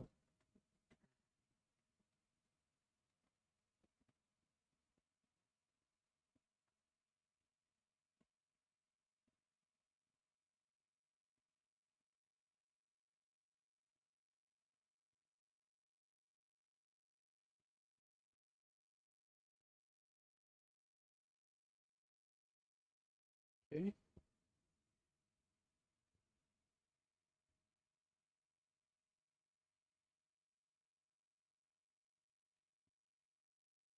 So eventually we have this relation that minus v grad v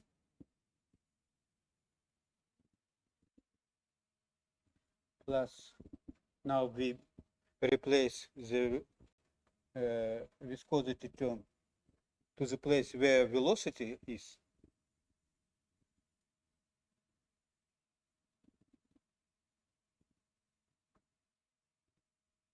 Then we should add this pressure term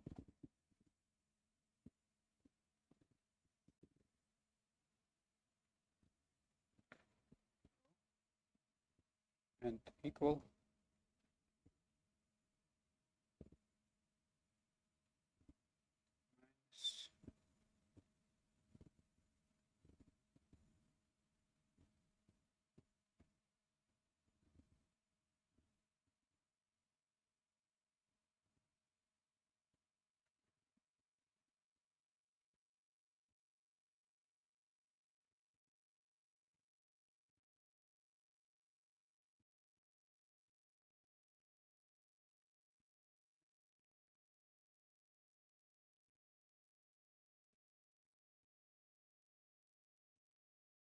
So we have relation in rotation and non-rotational term.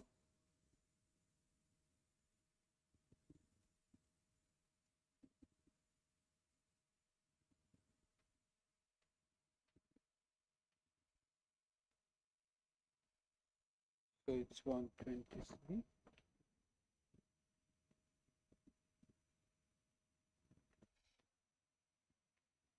And the other two terms on the left-hand side of the previous equation 18,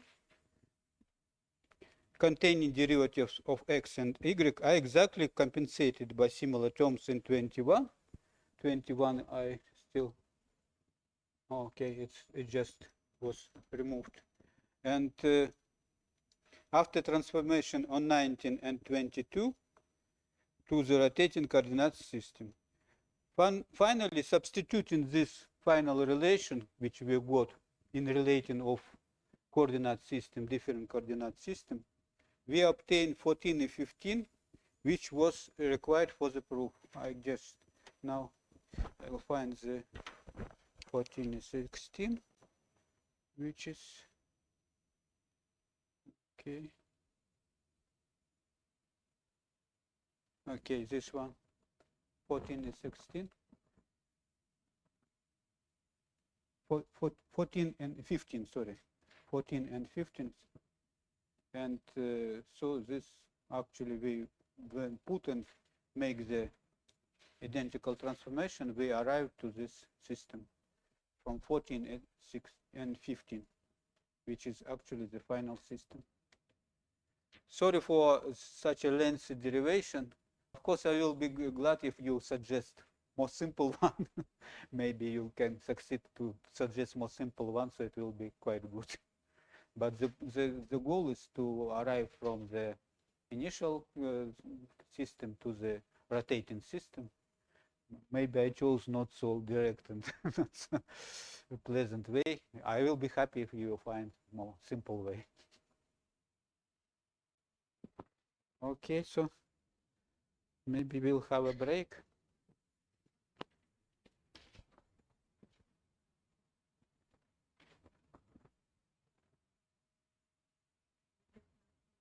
Yeah, maybe somebody has a question.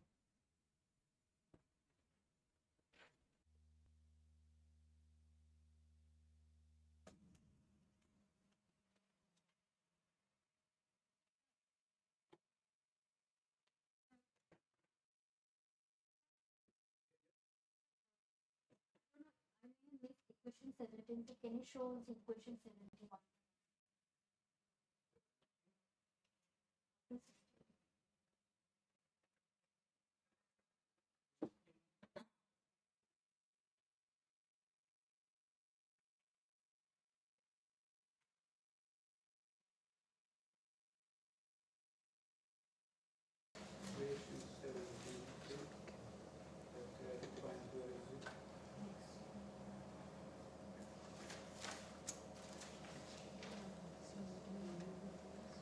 Just check with him. So that if we have it on presentation.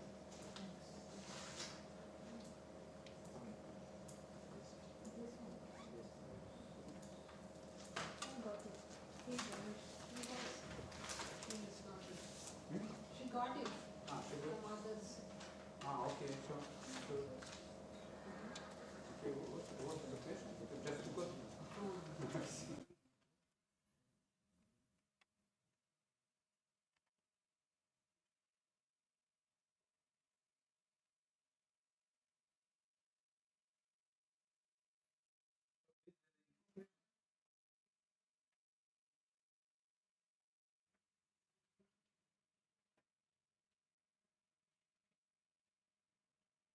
Actually, we have this reduced pressure or normalized pressure, which contains part divided by also centrifugal part, again, which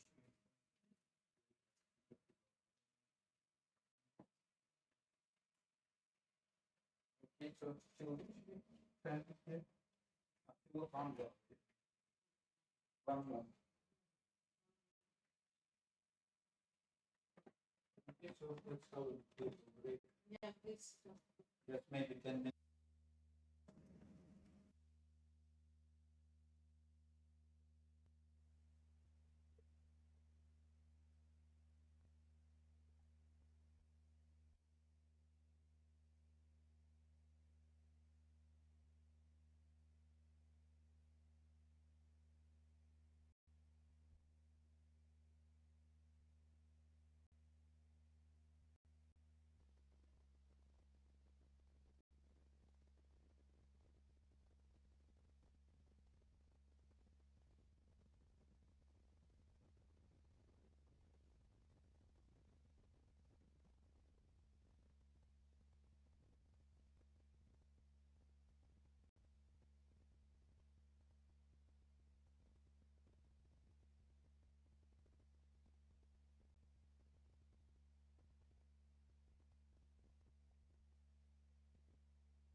The internal structures. Now, I hope that you remember.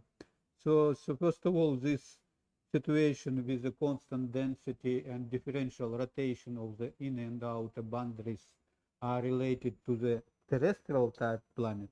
Of course, first of all, to our native Earth and Venus. Venus is actually twins of the Earth, but the conditions there are quite different. And if Earth is rotating very fastly, Venus is rotating more than 100 times slower. And then Mars, Mercury, and Moon, and even to the largest satellite of Jupiter, Europe, Ganymede, and Callisto. And maybe you know that they were discovered by Galileo, and can now be confidently attributed to this group, which is terrestrial planet, while they are moon. And since their internal structure has been fairly well determined after the flyby of spacecraft near them in 70s and 90s and 80s.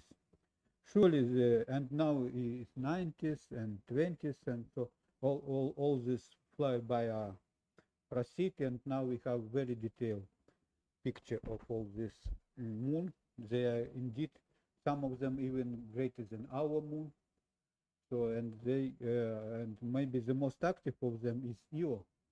It has own volcanic activity, and it's interesting that convection in Io could be controlled not by thermal effect, by maybe gravitational effect from the Jupiter mainly. So they, of course, eventually it's also thermal, because this gravitational energy transferred to the thermal energy, but it's a very tricky way of transformation, quite different from Buchanan. So surely there is largest satellite of Saturn, Titan, which is the largest among all satellites, which is the only one of all the satellites known to us that has a sufficient dense atmosphere. Also belongs to the terrestrial planet, this satellite, and it is very likely that this group also includes very large satellites of Neptune, Triton, and a slightly smaller satellite of Uranus, Titania. And of course, we can speak about the exoplanets. Why not?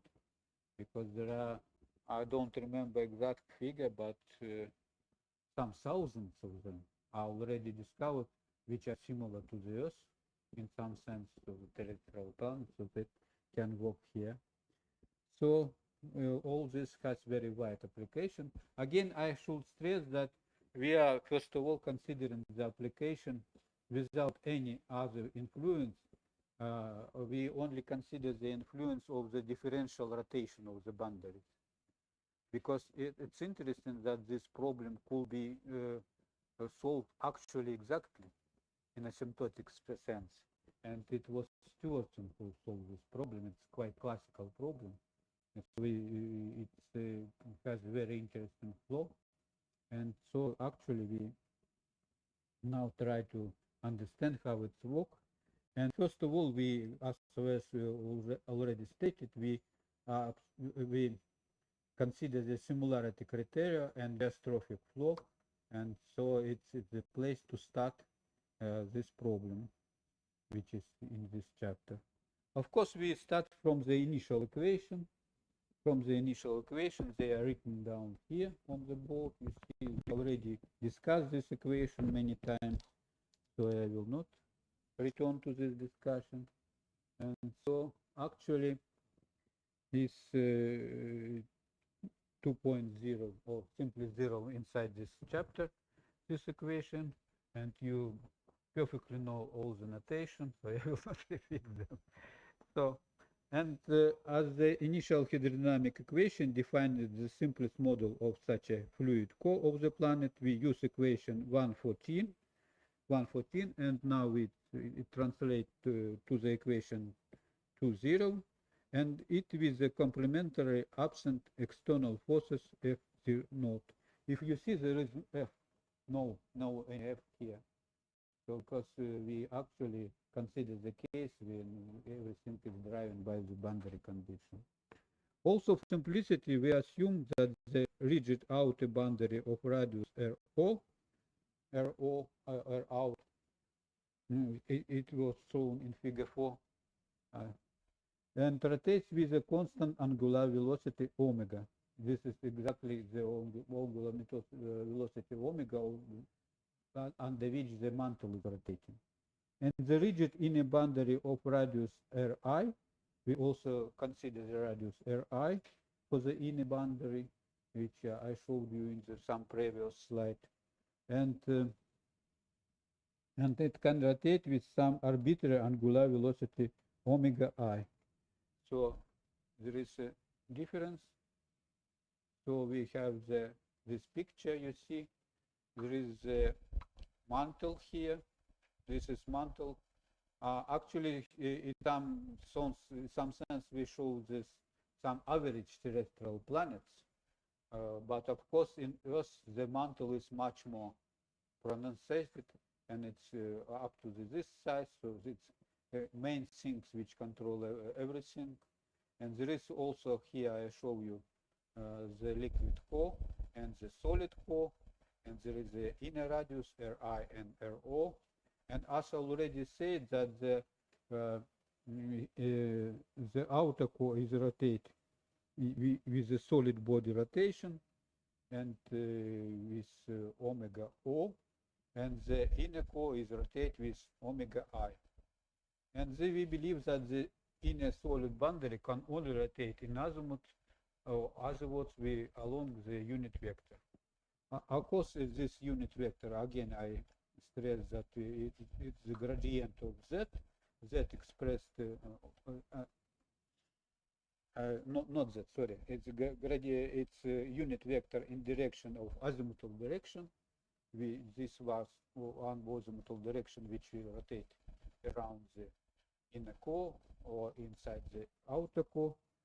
So, and so we can, now we have different angular velocity on this outer side. So we just denote this omega O, and inner side we have omega I.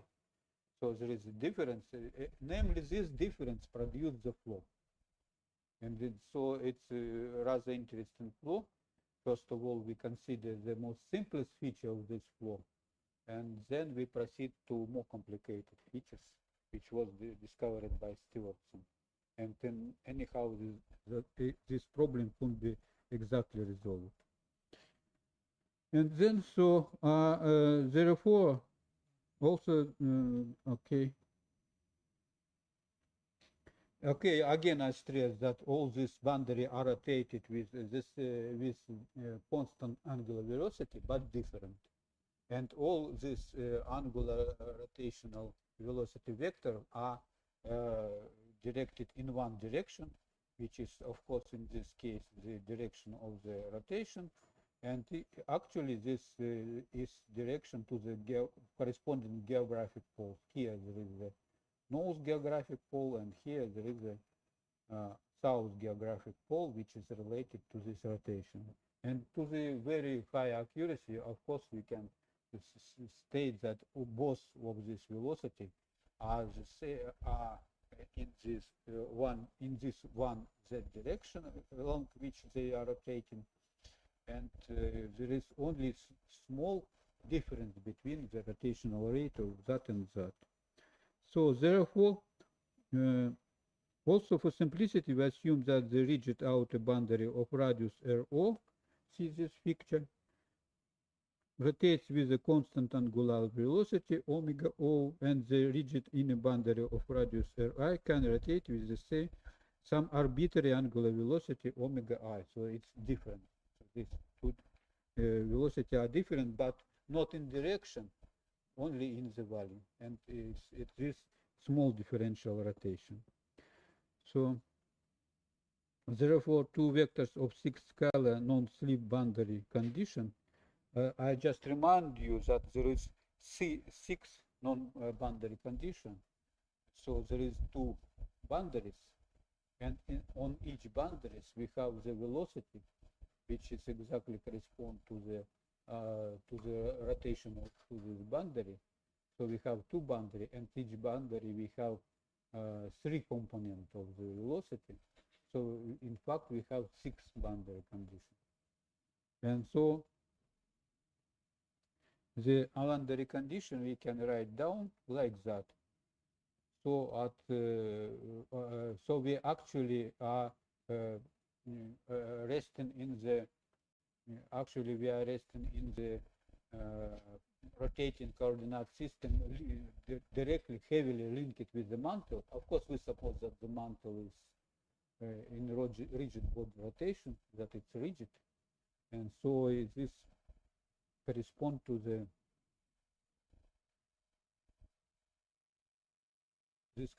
to the rigid body rotation. Okay, so maybe I will write down again the most important equation for you.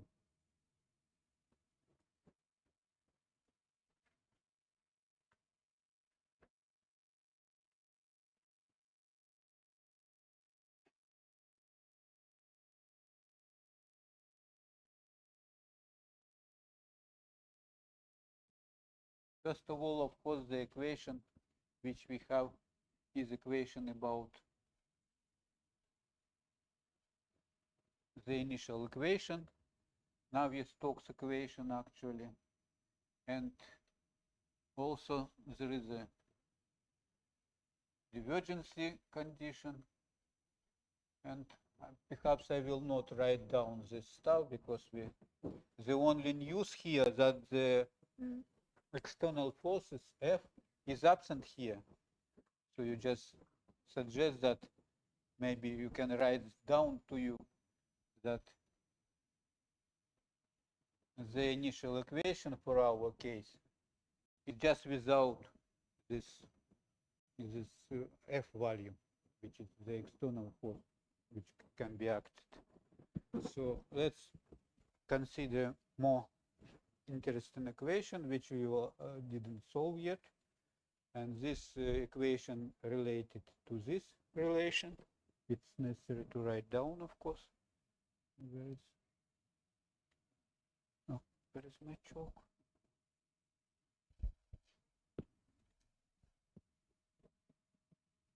I lost my chalk. Where is it?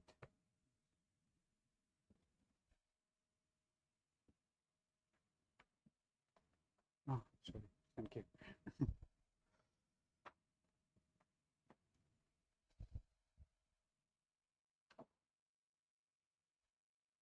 Okay, so we have this simple relation that zero equation already told you that you understand how it looks like, so you can write it down right now. But if we consider the equation for the boundary condition,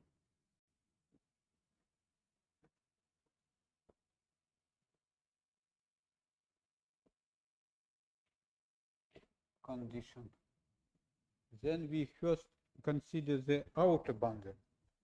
At the outer boundary, so we can denote this outer boundary like that, R equal R naught. So we suppose that we are exactly at this rotating system connected with the mantle. So the outer boundary condition for the velocity, for all three components of the velocity, is 0. And of course, it's important to note that it is vector.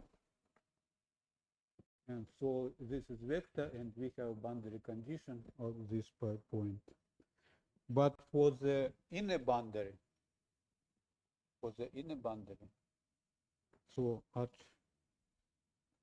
we again have the same V, but in another place we have inner boundary with R equal Ri. And here we have also simple formula, but nevertheless a bit different. We have omega I minus omega O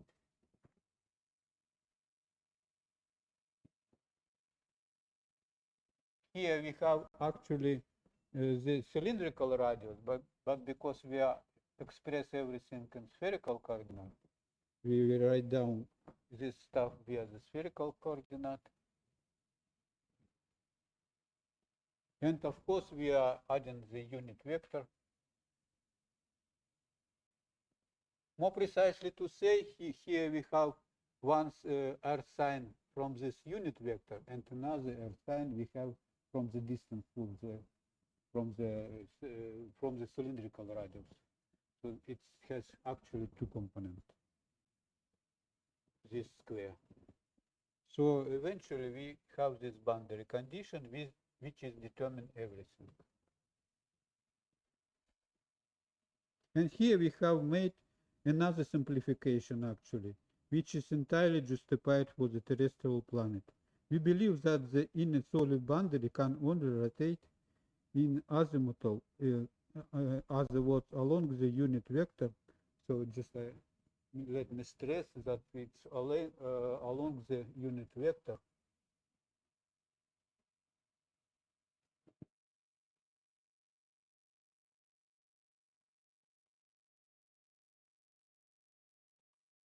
And this unit vector is, in this case, just r sine theta.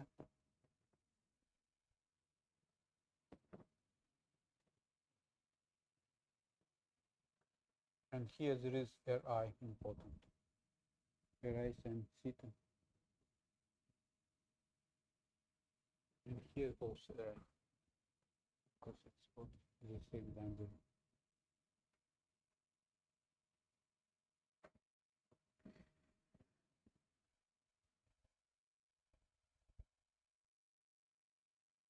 In the system completely described by equation 0 and 1, by this equation,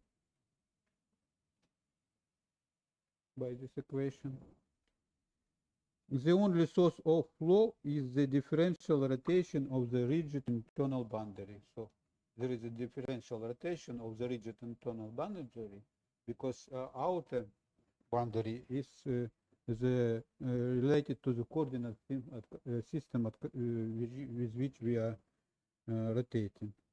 So in the system completely described by those equations 0, 1, the only source is this rigid rotation. I don't know. Oh, it's written here. Oh, sorry.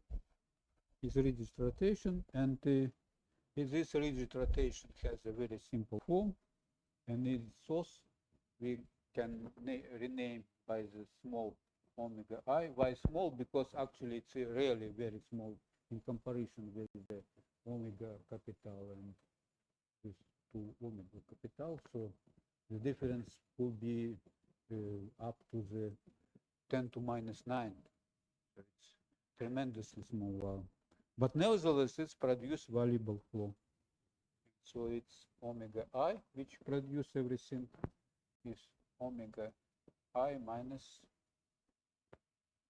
omega O now, in our case.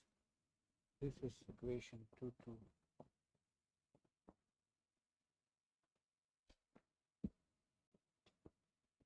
If this one omega I, is not equal to 0, then and only then will the flow be maintained due to the viscous transfer on angular momentum from the rigid boundary to the fluid flow in figure 4 in the spherical layer under consideration. Otherwise, at omega small I equal naught, the fluid will simply rotate as a solid body with a constant angular velocity. Omega is equal constant everywhere. Okay, so we finished this paragraph. Let's proceed to the next paragraph. The previous paragraph was about initial equation and boundary condition, and now we start the next paragraph, which, okay, I just change the PowerPoint slide for that. Okay.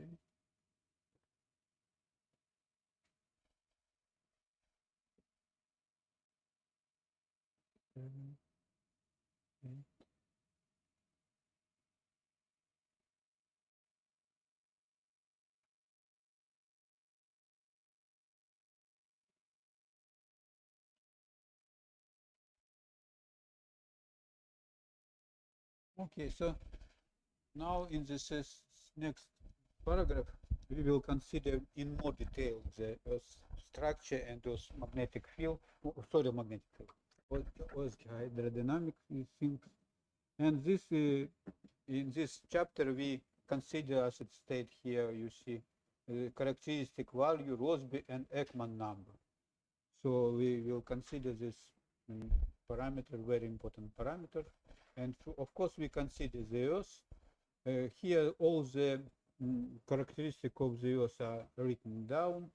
There is, as everybody knows, a solid inner core. Here, this solid inner core.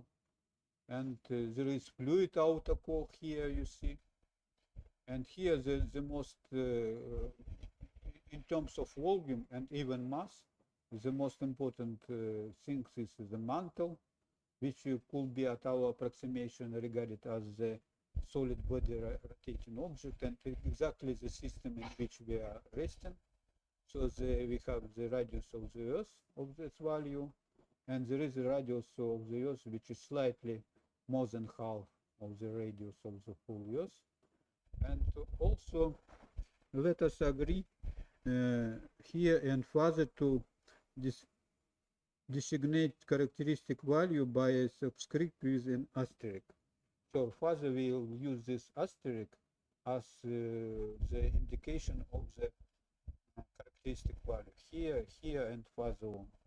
So in the Earth fluid core, for example, this the same characteristic value of velocity v to the star, this is very important things, is about 10 to minus 4 meters per second.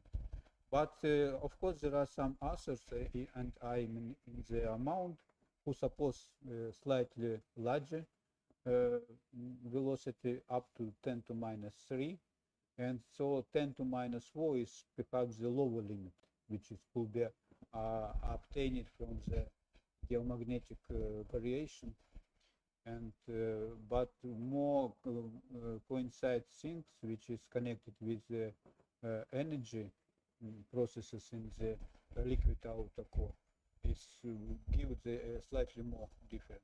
But in classical way, and especially in this way, when we considering the support of the relatively small differential rotation of the different core, this perhaps we, for this, namely for this flow, we could go to this lower limit of the velocity of the characteristic velocity, which is just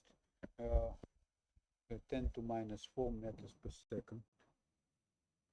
So it is obtained both from the secular and modern analysis of geometric variation and from the latest seismic sounding. It's interesting that it's possible to obtain this stuff also from seismic sounding, like you are using the similar sounding to discover the gender of your baby, which still inside in your mother. And so the radius of the mean solid core of the Earth can be taken as a characteristic size.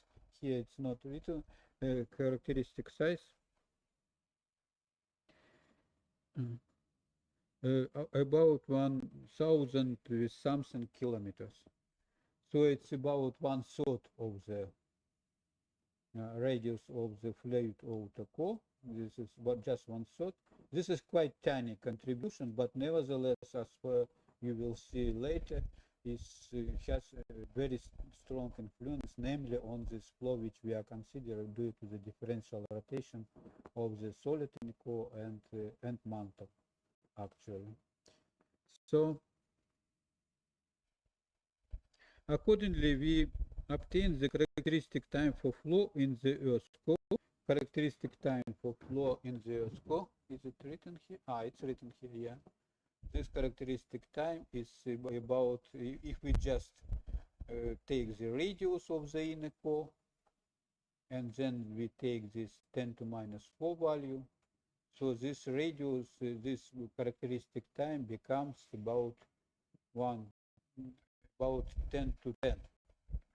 So it's roughly speaking, it's some hundred of years, and its value as some hundreds of years is very well coincide with the observation of geometric variation and so on. So it's some sort of the grounded things. And now we try to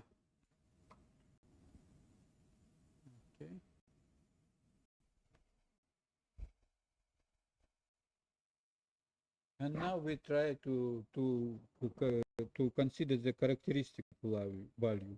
To give a dimensionless form to a physical system, variable are expressed through characteristic quantities.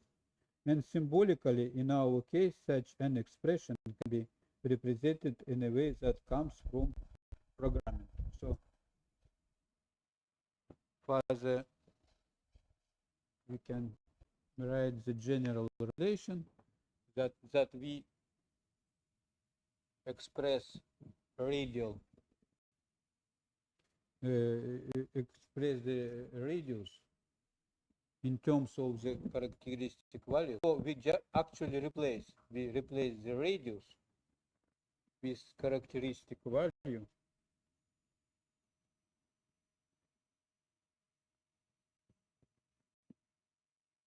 times the radius again. So we just replace that with that. And this is the trick which allows us to find very good the expression for the characteristic value and to get non-dimensional system. It's quite general thing. Of course, we also expand in the similar way time. For the time we are reading the same things. There is a characteristic time and time itself. It's now become, after this substituting, like in programmer, we not taking the equal, but we replace. And so this is a very effective trick to make the dimensionless in proper units, to make the system dimensional.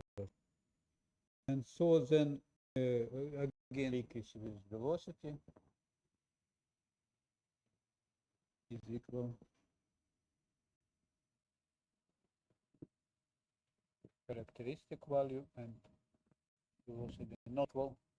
We just replace, it's important. And then pressure. And the pressure for all these variables are replacing are very simple because they itself are expressed in this similar value. The only difference is for pressure. For pressure, we have to take into account. We have to take into account angular rotational rate. So we can dimensionalize it. I just put it here. At least this is the most effective way to dimensionalize pressure, in the way that we have typical length scale, then multiplied it by omega, and multiplied by typical velocity. And here there is so this a bit more complicated, but of course we can say that this is actually P star small p.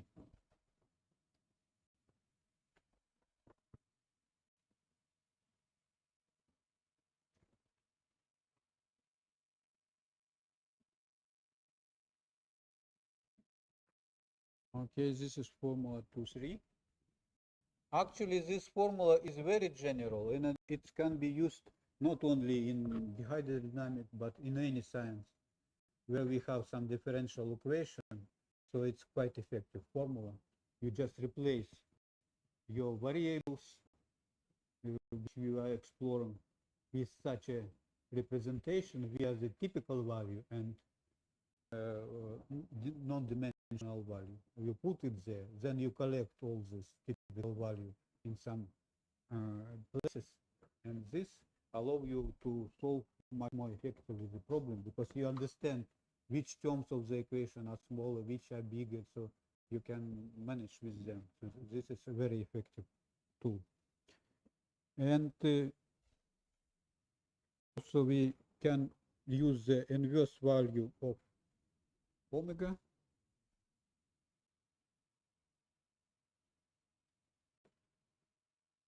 Because we have already typical value, which is shown here in the previous slide, sorry.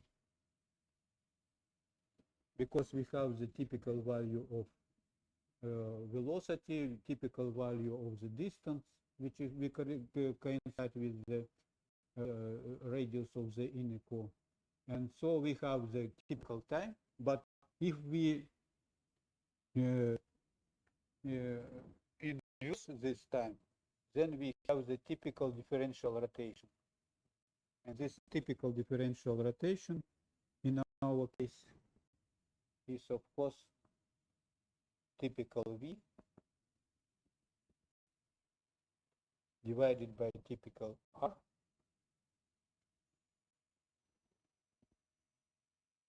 And it becomes in second minus 1. For the Earth case, of course, first of all, we consider this stuff 10 to minus 10 per second. So this is inverse spread. And this is the characteristic value of slightly differential rotation, to which we, for difference and further simplification, will fix in the second boundary condition. So this value we fix on the second boundary condition from 1 to where is it? Okay, 1 is written here, yeah.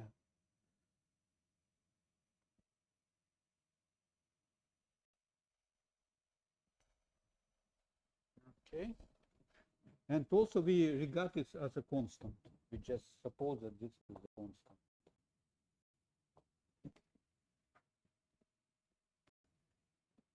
And this is characteristic time.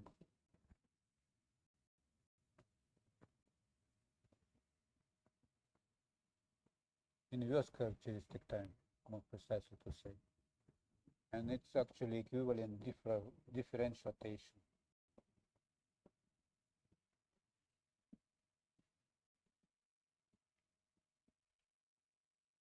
So characteristic quantities 3, 4, which I showed you previously. This 3, 4. I used first of all to reduce the original equation to a dimensionless form.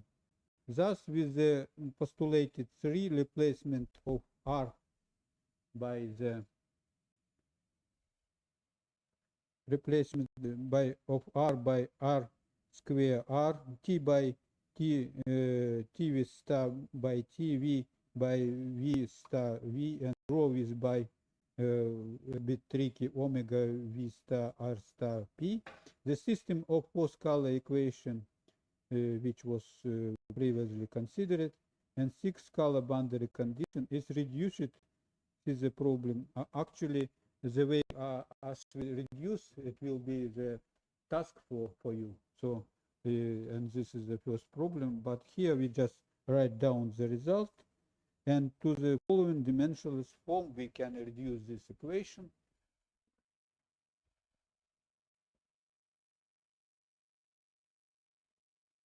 So it was to write down it.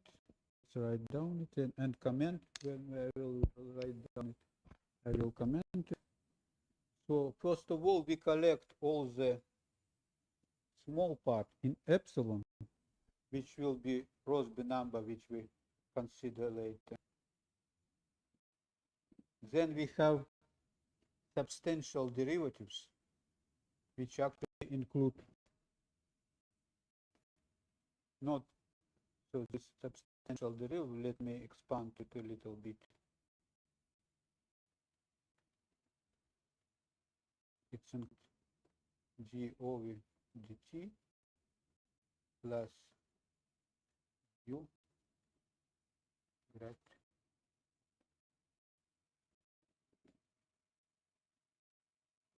No, not u, sorry.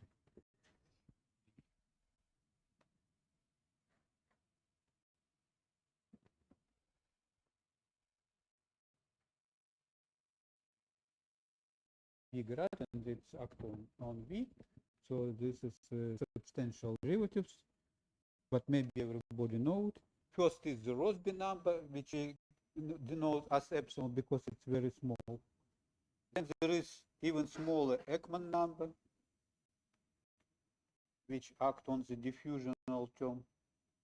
So from the first side, it looks like the diffusional term is important, because here I remind you later I will say.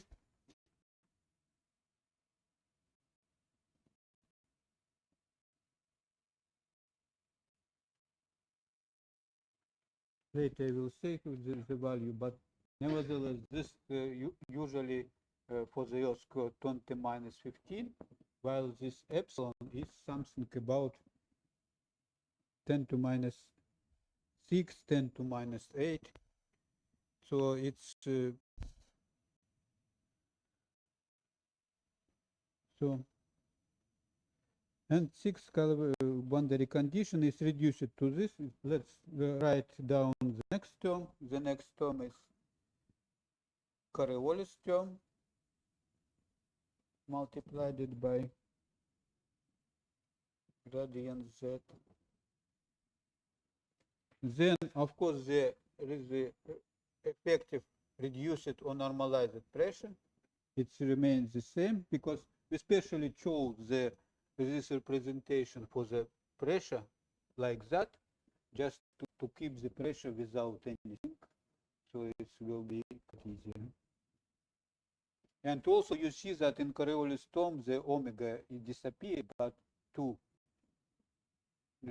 characteristic value, Rossby number and Ekman number are appeared. And of course, everything is equal 0, or maybe we can even shorten it, just to take like that. And also, of course, there is a divergence of velocity field, which is also 0. And finally, we should state the boundary condition. Boundary condition in the dimensional form, we regard that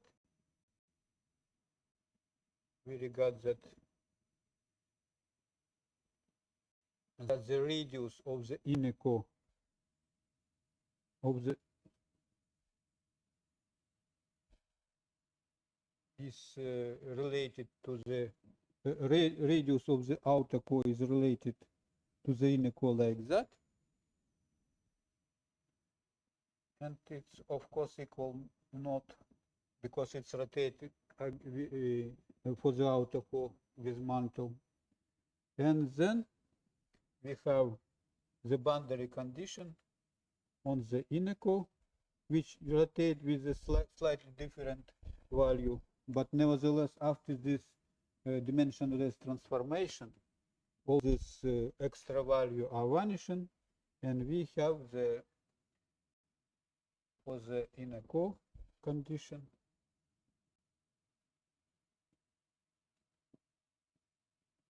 r equal 1, and this expressed just in sine square theta grad phi 2.5. Here, this C coefficient which comes here is actually the ratio of radius of the spherical boundary, and so call it substantial derivative. So actually this C, it's necessary to stress.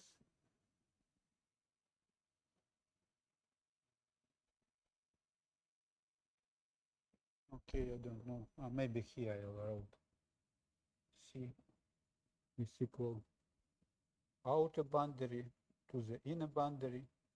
So we are using the radius of the inner boundary as our initial variable of the distance, estimation of the distance. So of course at this inner boundary we have the radius, dimensionless radius is exactly 1, but at another boundary in which we are rotating, and this is actually radius of the boundary between mantle and inner core. Oh, sorry, so between mantle and not inner core, but the fluid outer core, and so it's actually the value which about 2, because there are not 2. Sorry, it's value about 6 because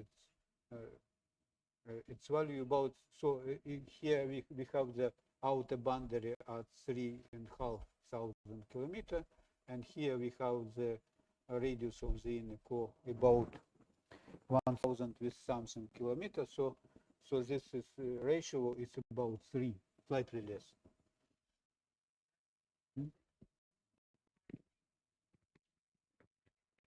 Sorry?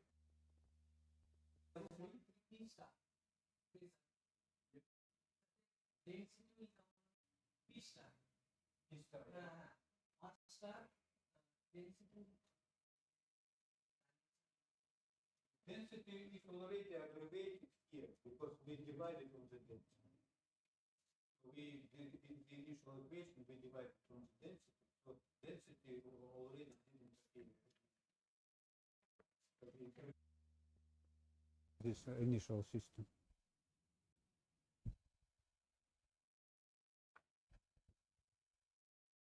Okay, about substantial derivatives, I already told you. Okay. Okay, maybe it was to write down, but nevertheless, I think that it's clear that substantial derivatives is a combination of the ordinary derivatives in time and v times grad, which is then acting on e again. So it's quite clear. And the small Ekman number e, which is written here, and the small Rossby number epsilon, set the most important similarity criteria in the deep interiors of the planet. This is actually, we reduce the problem just to the 2 parameters. This is the epsilon and Ekman number, so we reduce just the 2 parameters. And the Rossby number is determined by the ratio of characteristic velocity of the flow to the characteristic rotational velocity of the entire system. So actually we can proceed to the definition of the these important numbers which control everything. So epsilon actually in our case is equal in somewhere here. Epsilon just by definition in our case is equal V star divided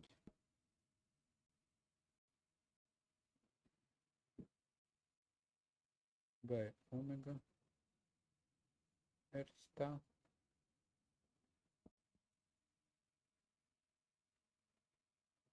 and we can also estimate it in the same actual way using our another variable. If we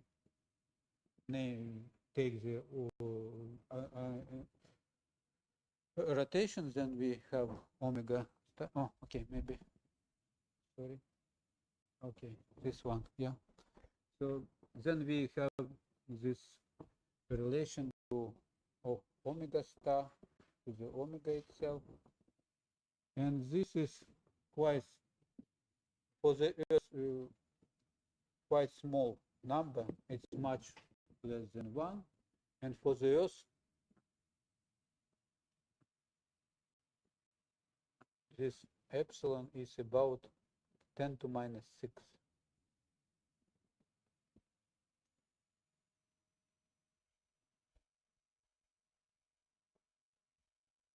And this parameter is very well estimated for the Earth. So it's this about this value. So it's really too small, one over the million. And the next parameter, which is quite important, is the Ekman number. And the Ekman number is determined by the, okay, sorry, yeah, I just returned that actually Rossby number, right, yeah, Rossby.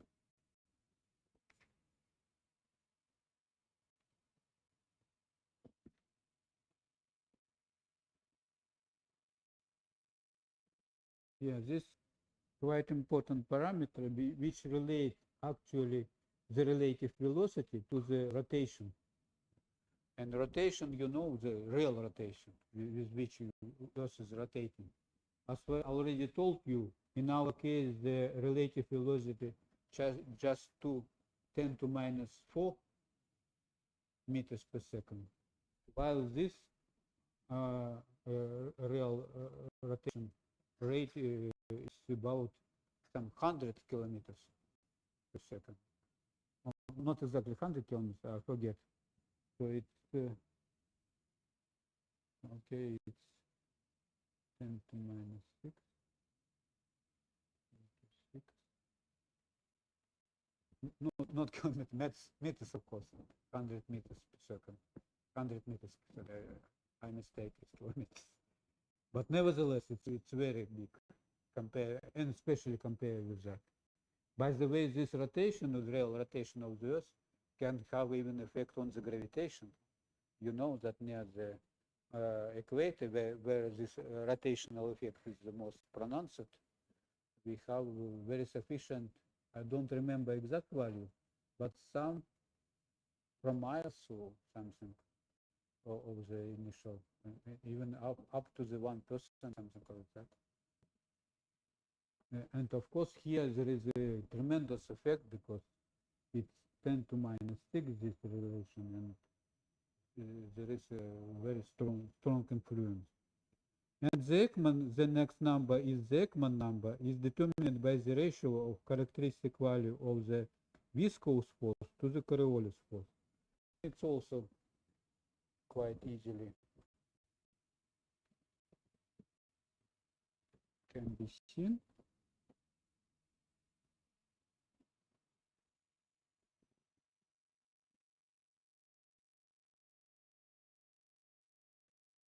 We divide the viscosity coefficient, kinematic viscosity coefficient, more precisely to say, on the characteristic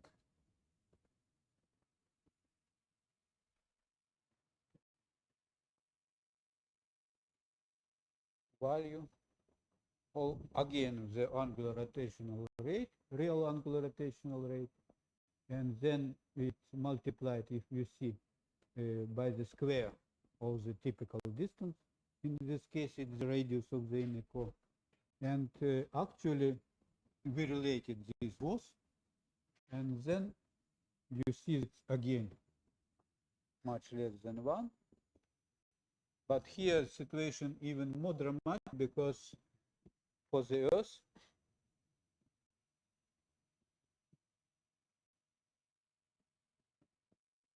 is epsilon.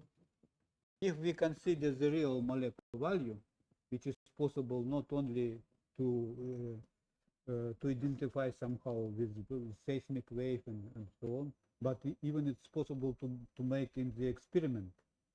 They use, they doing some special experiment, they blow some stuff, or and this blow, during this blow we have this extremal condition which happens in the earth core, and so and they make very quickly measurement, and they found this viscosity is extremely small, that correspond, of course this value is well known and fixed, and this viscosity we can estimate, and it will give Ekman number 10 to minus 15.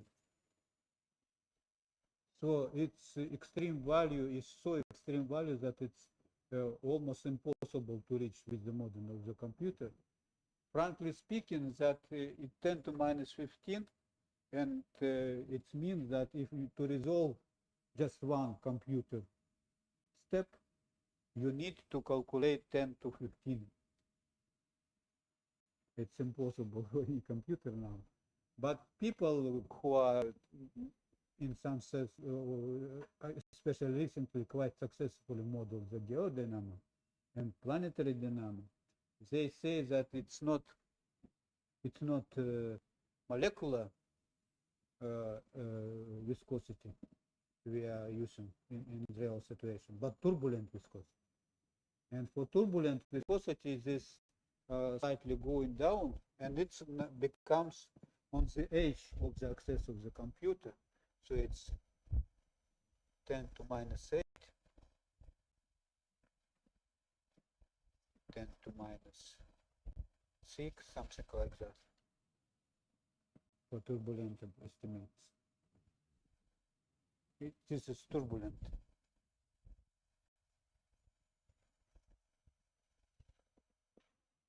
Somebody didn't really believe in the turbulence, but maybe, but nevertheless, the result of the computation, which basically not even reach 10 to minus 6, usually they in 10 to minus 5, 10 to minus 4.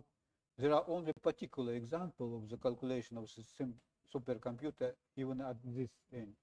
But nevertheless, they are quite successful in modeling and for the planetary dynamics and convection as well.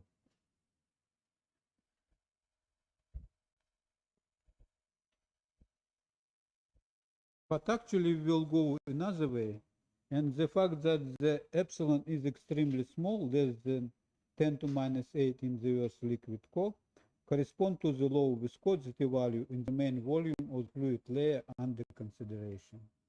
So in fact, it appears to be that this effective viscosity is very small, even that in this case, when we consider the turbulent viscosity, it's also small.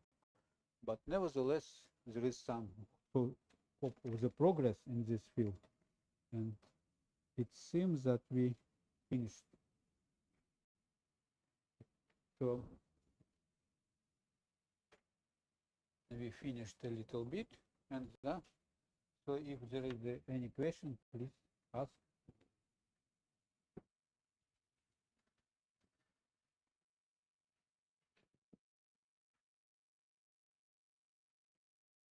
Is there any question?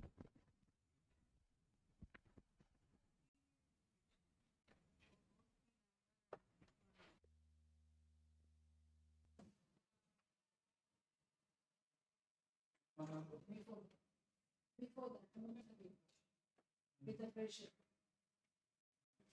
Yeah, pressure.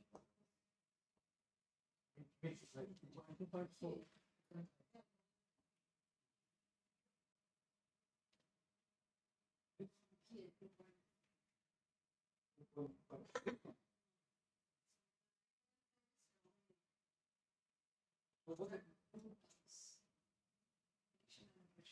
Yeah, there is a strong domination of Creole stone.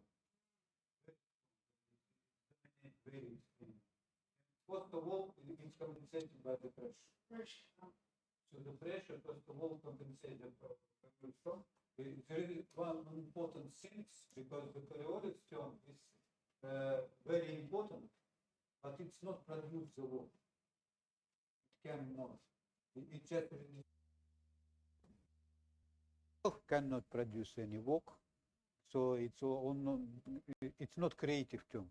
It's just distributed, and first of all, it's compensated by the pressure. Yeah, and the only tiny amount remains from the Coriolis force, with further play important role for the pressure. But it's come as a surprise, but perhaps the most important term in this case is the viscous term. One can think that because the viscous term is multiplied by very small variable, very small Ekman number, so it's important, but it's not true, because actually it contains the highest derivatives. And so it says that we cannot omit it at all. We should regard it, and especially in the boundary. So it's dictate all the boundary condition and so on. So it's a very important term which you never allow it to remove, while it seems that it's small. And this is exactly the way we are solving the problem, because we're using this advantage of the so we're using the advantage that this Ekman term should be kept somehow, and so it's reduced the problem from the problem in the full bulk of the core, but it's reduced to the problem to some boundary layer or shear layer. In this case, we have a very important boundary layer, Ekman number. In one lecture, I will be cast. And also some shear layer appear, first of all, on the tangent cylinder. Yeah, because they also very important. So you reduce the problem, roughly say, from three-dimensional space, you reduce it two-dimensional. Consider just boundary and shear, and you'd match them. So it's sort of the trick which allows to reach some asymptotic or even analytic solution. Yeah. But eventually, even this two dimension is reduced to one dimension because it's described by such a. So eventually, this three-dimensional problem in partial derivatives is actually four components, because there is a three component of velocity, there is the pressure, so it's four component. So it's contained actually four equation in partial derivative. Finally, it reduces just to one ordinary equation, and even non-dimensional, but with many parameters which allow to match all these layers. Okay, so it's sort of the advantage, but it's sort of the art. You find that all this properly shifted, all this boundary, and all this layer, all this stuff. So it's quite interesting and quite. So that is not applicable for other planets. Yes. Only for yes, it's other planets and even moons, larger moons, if they have a convection.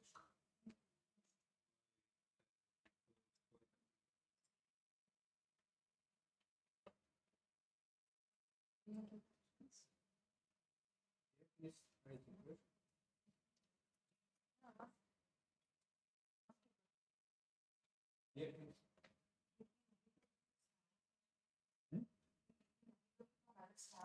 Yeah, it's possible to apply to the other stuff, but difficulty, because this simple way that we regard that divergence is equal naught is for the Earth it's okay. With a good accuracy we can suppose so, but for the stars this compressibility is very high. For example, in the sun we have a change in the density from the, of course we can consider, maybe you know that all stars, and especially our sun, have convection zone. So the upper 1/3 of the volume of the star, upper 1/3 is convective zone in the sun. And across this convection zone, if we come from the top boundary of the convection zone to the bottom boundary, so we have a change of the density in 7 orders of magnitude, 10 to 7. Just imagine, it's tremendous compressibility. So it's very high. So these things should be taken into account. But nevertheless, there are some approximation, anelastic approximation, almost asymptotic, almost adiabatic, approximation, which allow somehow to manage it. But still, there is no any at all model which can regard all this compressibility in full. There are only models when they suppose some average density, but such a big jump is nobody managed it yet.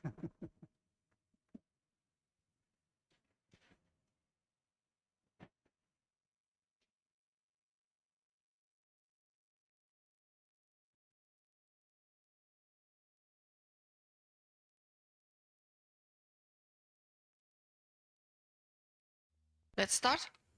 Yeah. Yeah, of course, sure.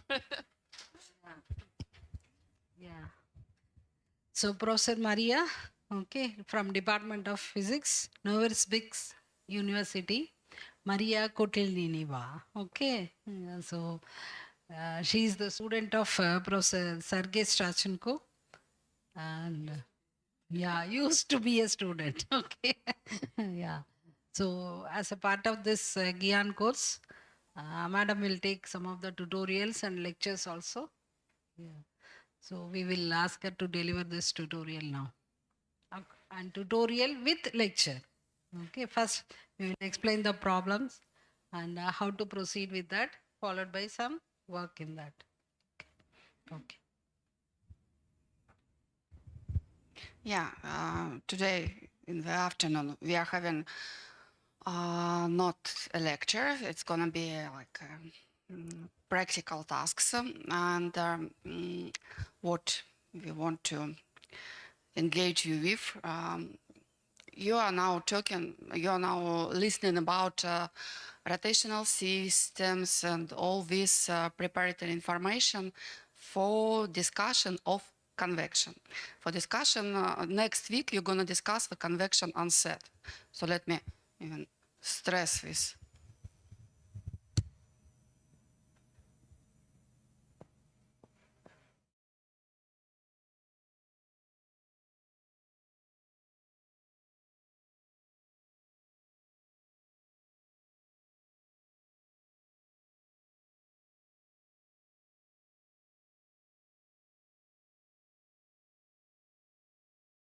Definition of convection. What is convection?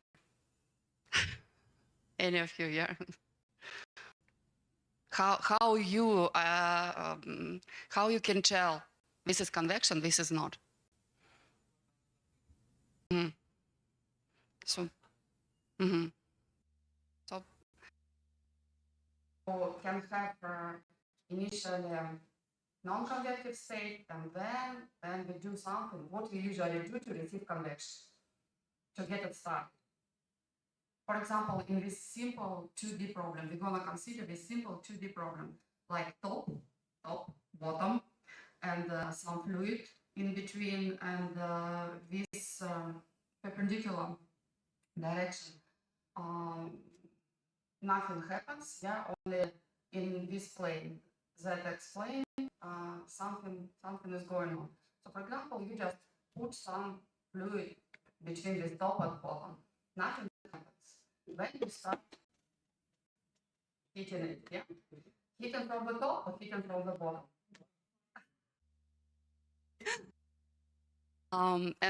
Yeah, how you can tell that convection has been started finally? How you can see it? First heating transfer, Uh-huh. then convection, few times convection will be there. Mhm. After few times, dot particle get lighter, dense, and density also will be less, then it will go up. Mhm. So particle will come. Yeah, okay. So, yeah, nice description. very, very much to the point. But yeah, we understand. So there is some line between here we don't have any convection, here we've got some convection. And of course, you're kind of experienced people, you know what we follow, what we trace to, what kind of characteristic we trace to tell this difference, yeah? What is this characteristic of the flow? What we measure to understand whether it's convective or not. So first of all, from our initial equation, so here we've got this set of equations. They're different from the set of equations that you considered in the morning, because here we don't have any rotation.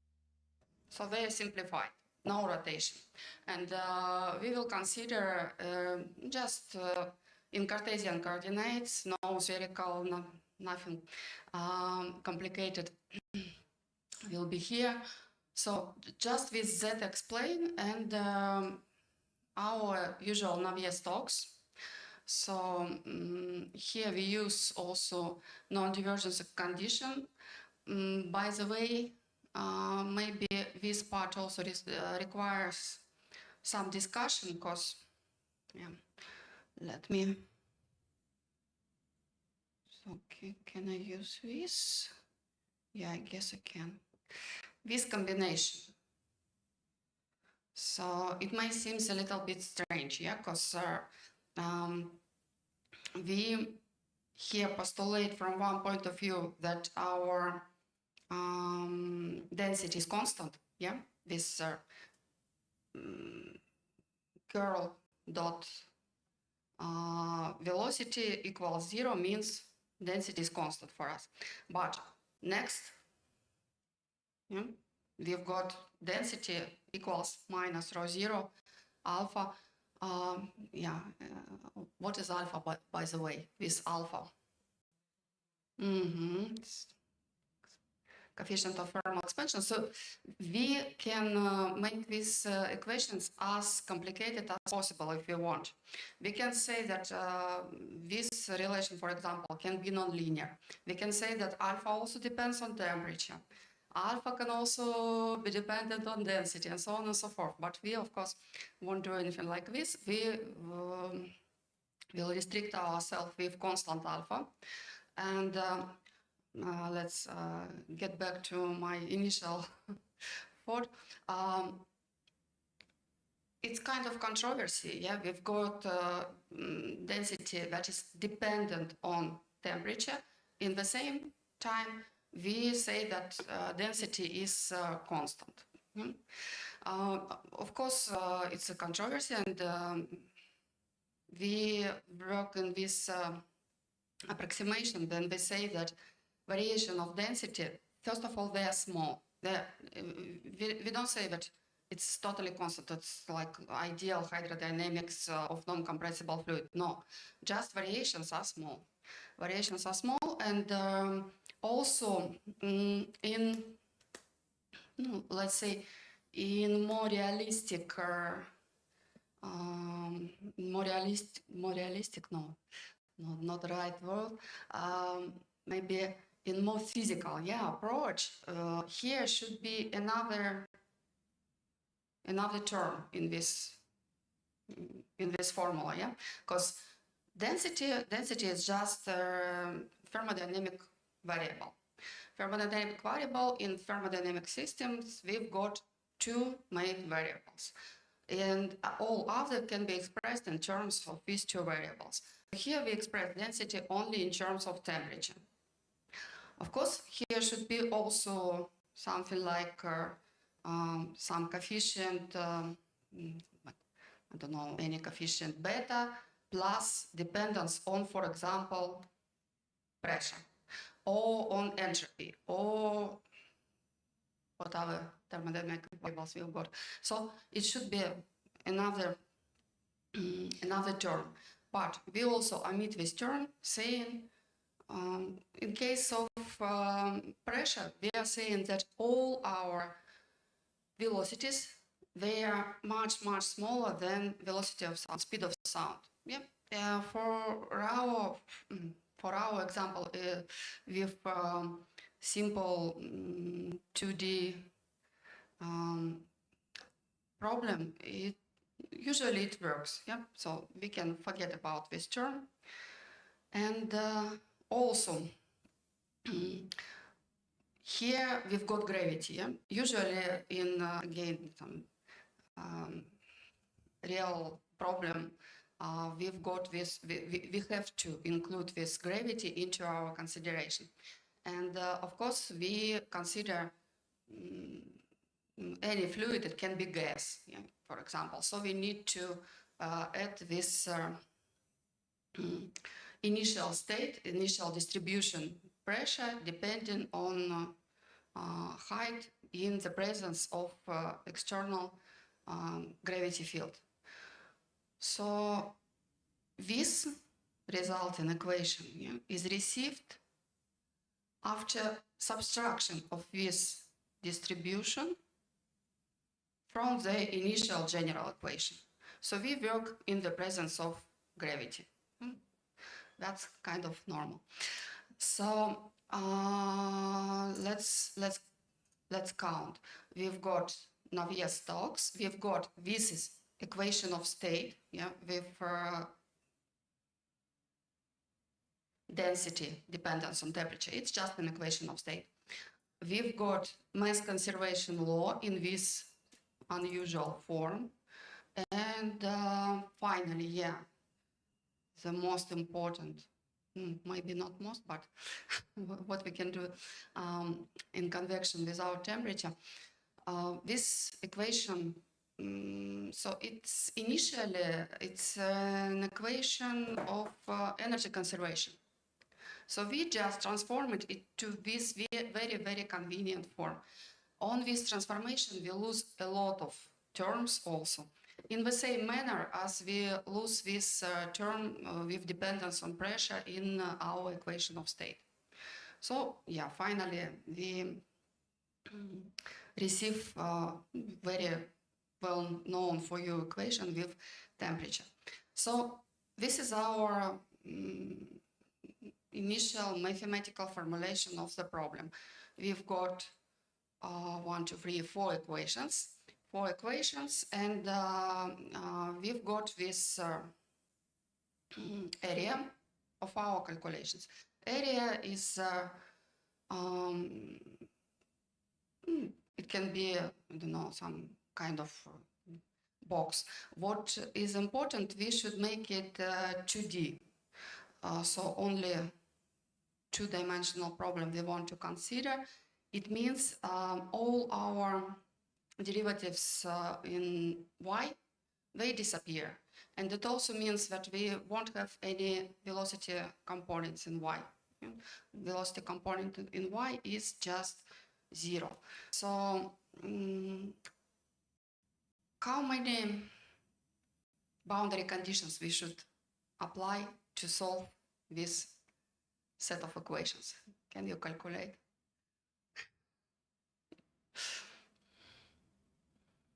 So we've got temperature is scalar. We've got pressure is scalar. So how many, let's calculate how many variables, yeah, we've got. And we've got velocity, it's 2 components of velocity, yeah, and altogether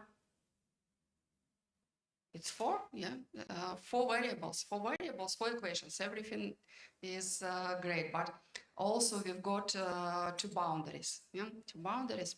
So altogether, it's gonna be at least four boundary conditions or 8 boundary conditions. Yeah, we have to apply here.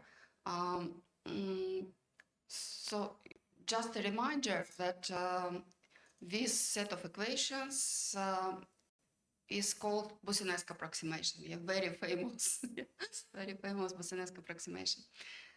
And also what we need to add to start our solution for, so we want to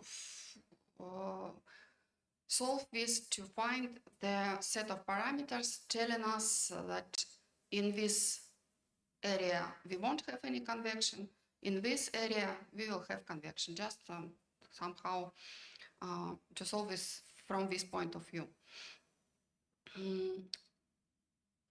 So first step that we need to do, let's move forward. You mentioned Rayleigh number, yeah? So it's a characteristic that tells us that in this situation we receive convection, in this situation we don't. So we need to somehow identify critical Rayleigh numbers. But before we can do this, we need to see them, these Rayleigh numbers, somewhere in our equations. So it's gonna be like our first task. So we need to construct Rayleigh numbers. So what, let's just do it like this. We use here, we've got this notation. We've got length, time, and temperature, and they are scaled as follows. We've got depth of the box, depth along z axis, d. We've got the thermal diffusion time, d squared over kappa. This kappa is just a coefficient of thermal diffusion.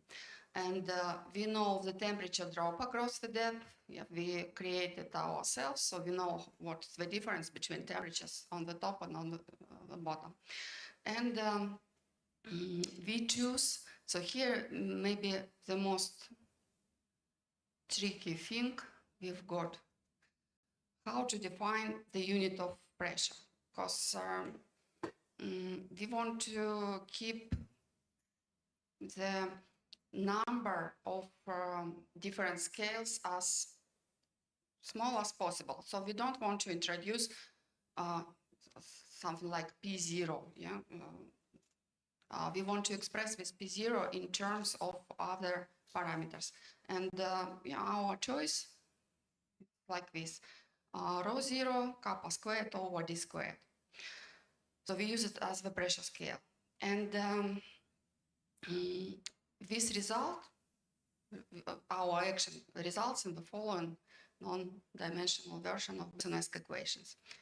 So let's do first small, just to play with equations, practical task. Can you apply this scaling for our initial set of equation and write how your Rayleigh number looks like? Because Rayleigh number can be different. Okay, next week you're gonna see a lot of examples of different Rayleigh numbers. They will include omega, they will include some typical entropy unit, temperature gradients, and so on and so forth for our simple situation. So let's guess how Rayleigh number looks like. So the idea is simple. You take this scaling, you apply it to the initial system. Yeah. How I get back to the initial system, yeah? You receive the equation in this form. So with some coefficient here at the term with temperature, some coefficient here at the term, viscous term, yeah? So from here we can write the expression for Rayleigh numbers. So let's try to do this. Yeah, okay, so it's going to be like little game. We'll compare our results for Rayleigh numbers, okay? But idea is clear. So what we're going to do?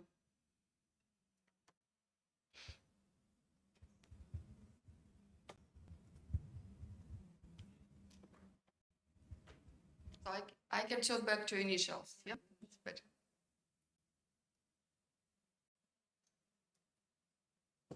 Yeah, if I find the pointer. Yeah, it's here.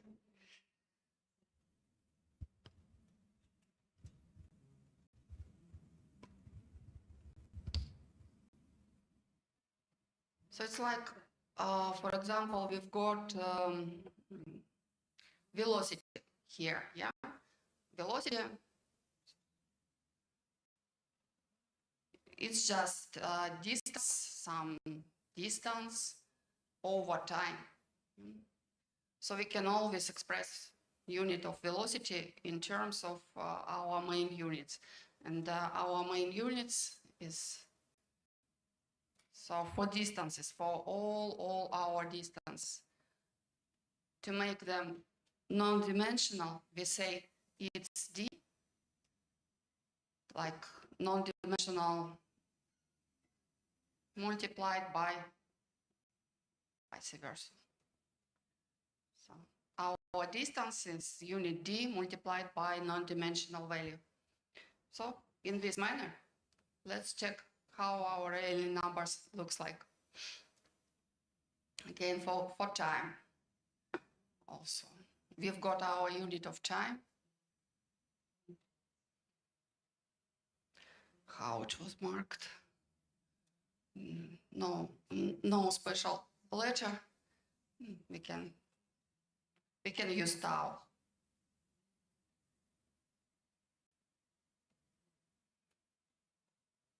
Kappa. And here in the same also manner, we say it's tau multiplied by time non-dimensional, and so on and so forth. So what else do we need? Maybe it's better to keep the pressure unit. So our pressure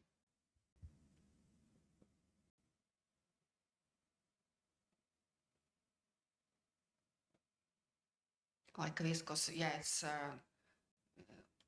like a little bit non-conventional, yeah, thing.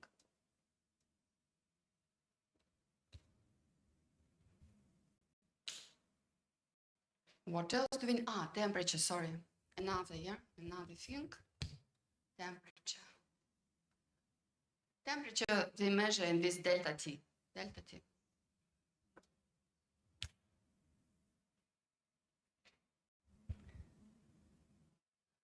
So, yeah, we need to receive this coefficient here and this coefficient here. Just to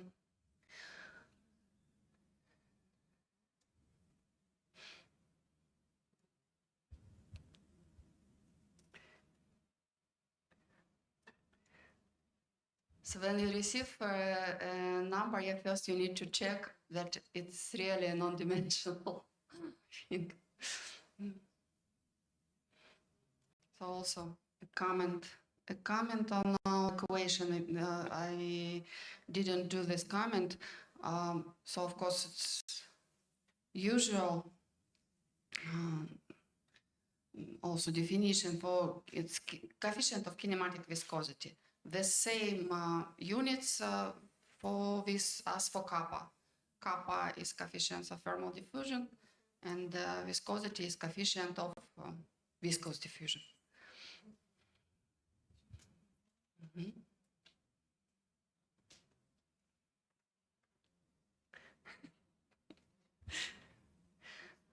So do you need any hints or everything is clear? Everything is clear? Energy equation, there must be there's no coefficient of thermal diffusion in the energy equation. You mean Kappa. Must be the energy. Kappa is lost.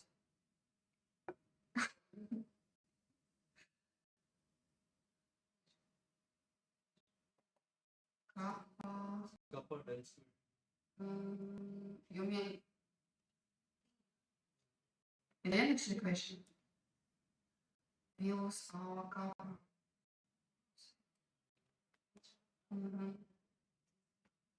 Yeah. Edit to the correct position.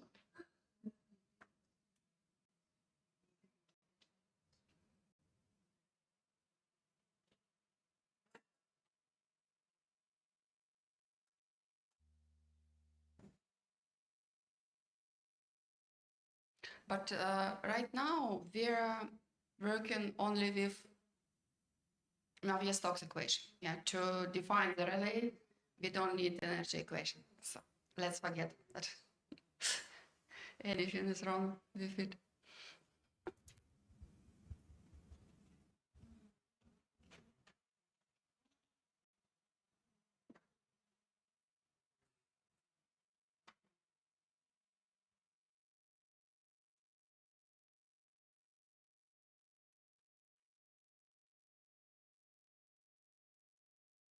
So do you have any variants already for relay?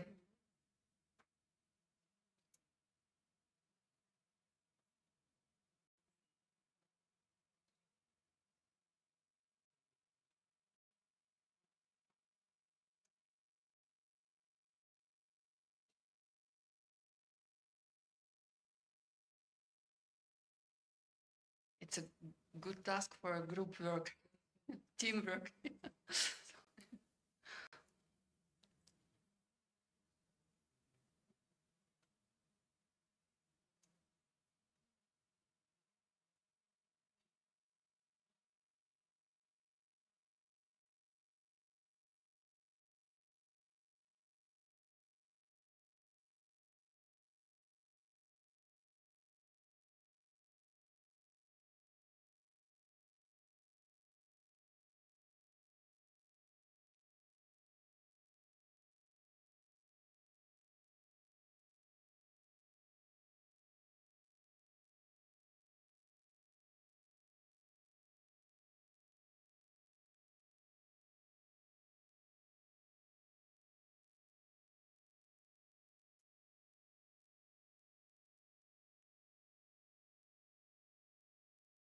It seems like we've got different variants, no?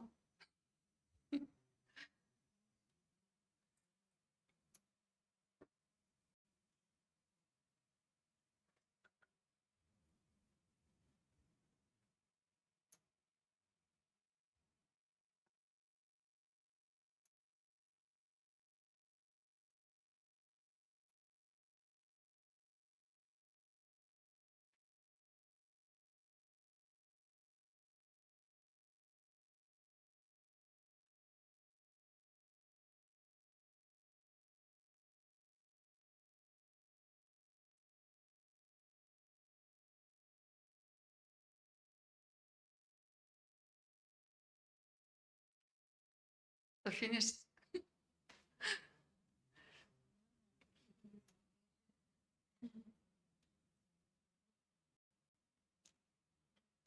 With the non-dimensional, yeah. So these equations, this one,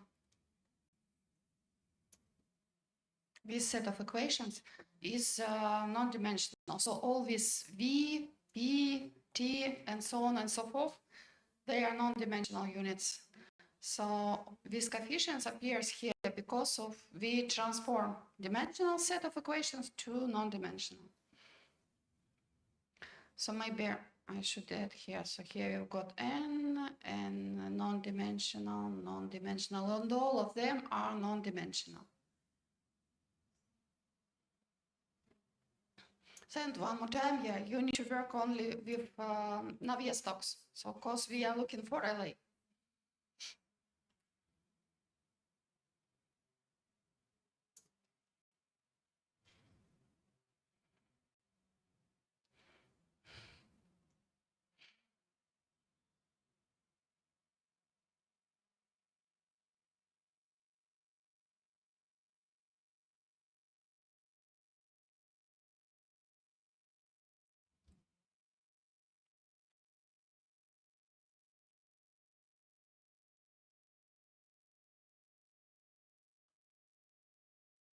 So, huh?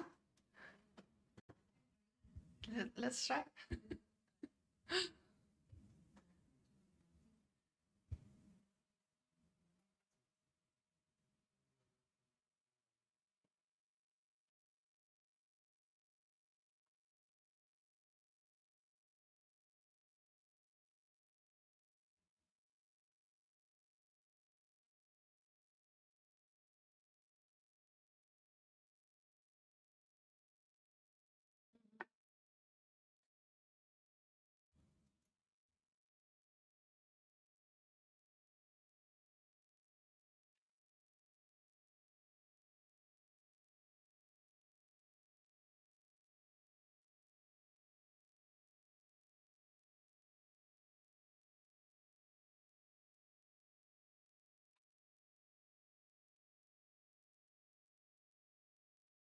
Meanwhile, I'll write here initial set to transform it.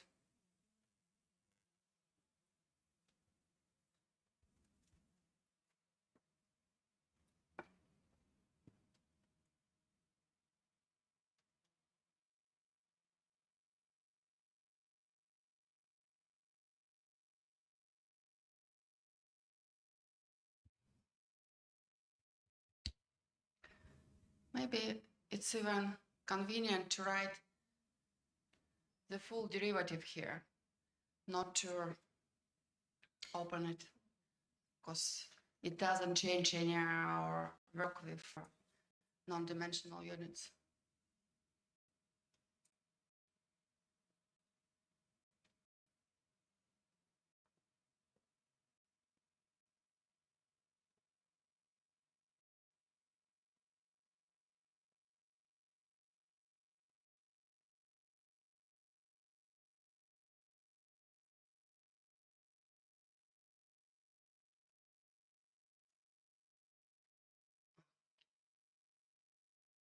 Place on the page that to be written like this.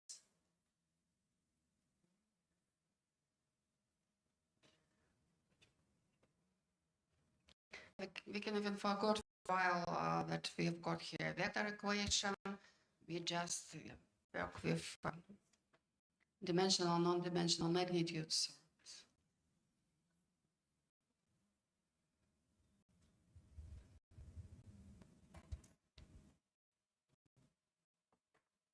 Now again, our units.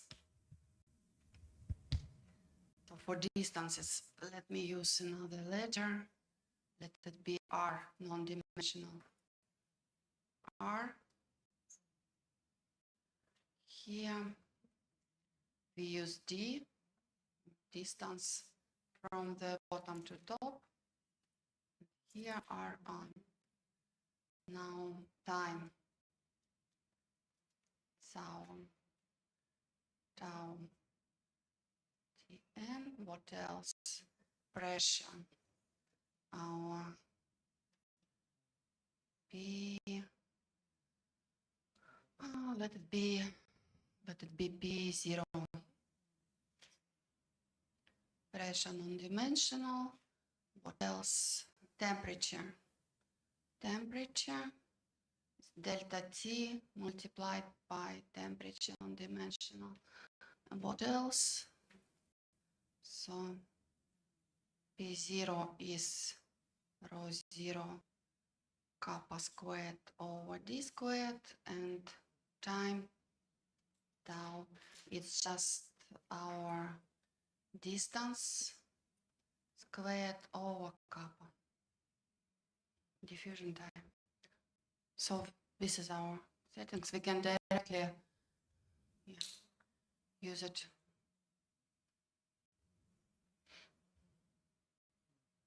And transform to this.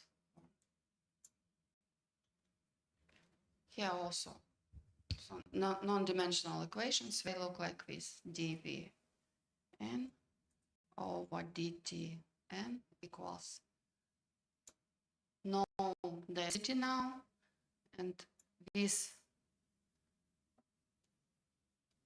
number is also non-dimensional operator now. Yeah, should be understood. So I mark it as non-dimensional. Here, non-dimensional plus our relay Prandtl temperature, also non-dimensional with unit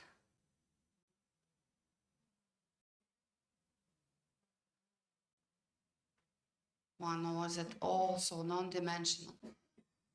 And finally, Prandtl and this nabla. This nabla, of course, also it's non-dimensional operator, nabla squared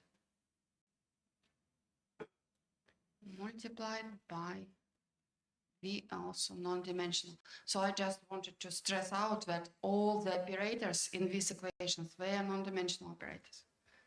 So when you perform this scaling, you should remember that nabla, for example, nabla is just 1 over d. Yeah. So, of course, I mean from the point of view of units, nabla is just d dx d dz 0 dz, and from the point of view of units, it's just 1 over d. That's all. So it's we just getting rid of units. That's all.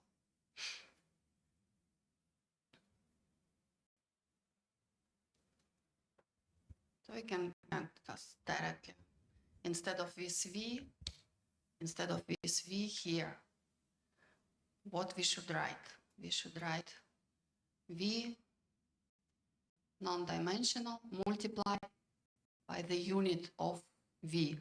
Let's mark it like as v0. What is v0? v0, of course, it's convenient to choose. We've got distance and we've got time. So this v0 is just d over tau. Yeah.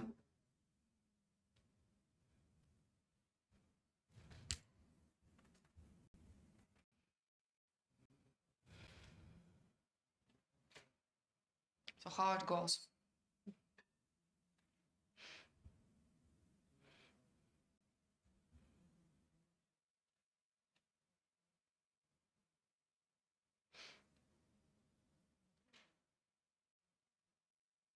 So, for example, for the only term in our left-hand part, we've got its velocity.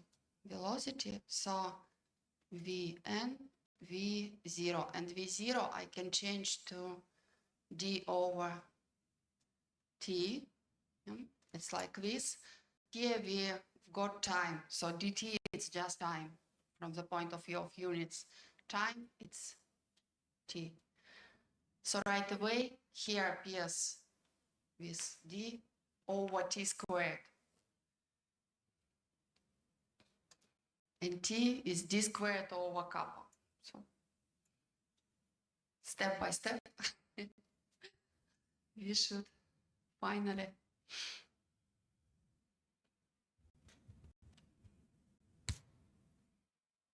come up with some coefficient.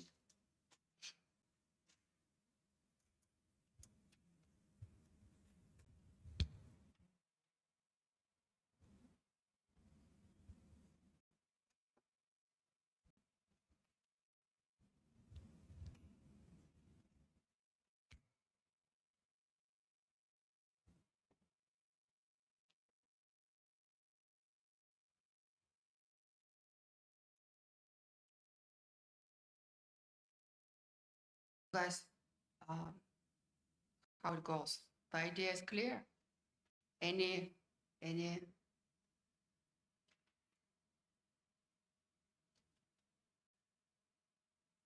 suggestions on relay number, how it looks like?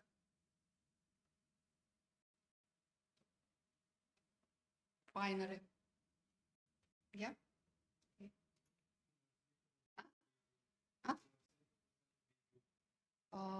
Can you show me?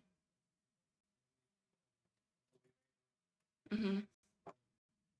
Mm-hmm. Mm-hmm. Yeah, the same. Yeah, because we can just combine these two terms in one. Yeah.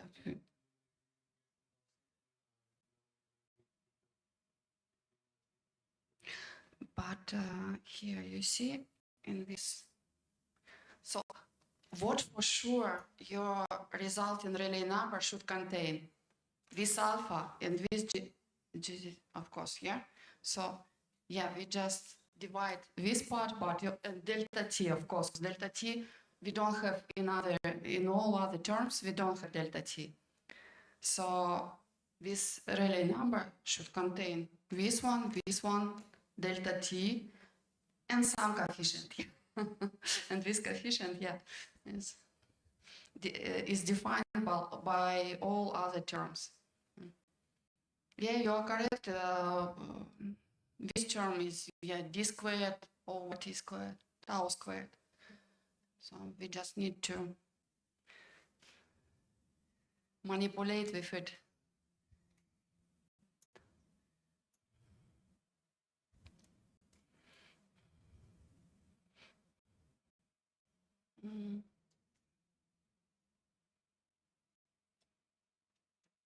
So I need more space. So, for example, here, this pressure gradient. So let's work with this term. As I already said, this nabla is 1 over d, yeah? And our pressure is rho 0 kappa squared d squared. Here, time. So if I change this part, so it's gonna be d over time squared. And if I take this time over d over kappa, it's gonna be d squared, and kappa appears here, right?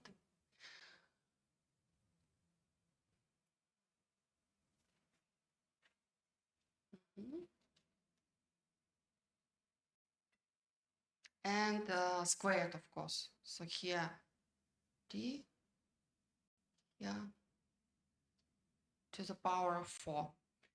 So then I remove this and this, I receive d to the power of 3 in the denominator.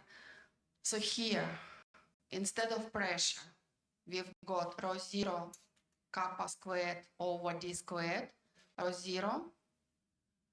So like this, I mark it as P0, P non-dimensional, kappa squared, rho 0 from here, d squared, and also from nabla. So this nabla, I should change for non-dimensional nabla. It means where is my nabla? This is my nabla. Yeah. My nabla is 1 over d. So you see here we've got d to the power cubic, d cubic, and here we've got d cubic. So these two terms, first three terms, they don't have any coefficients because of they've got the same units. Here, let's work with last term. Nabla squared, it means in non-dimensional units, we're just gonna receive d squared here. Velocity, it's our, again, distance over time, yeah, over time. So our time is d squared, and here I've got kappa. Yeah.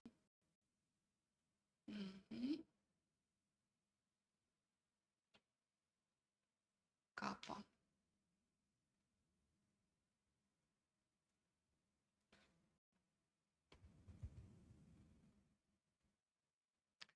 So what else? else do we need here? Mhm.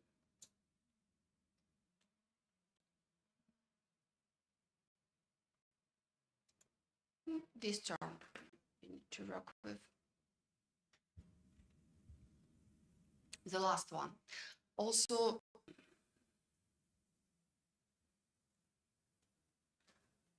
maybe, yeah, we just in order to be on the same terms, we define Prandtl number because it's introduced here. Prandtl number is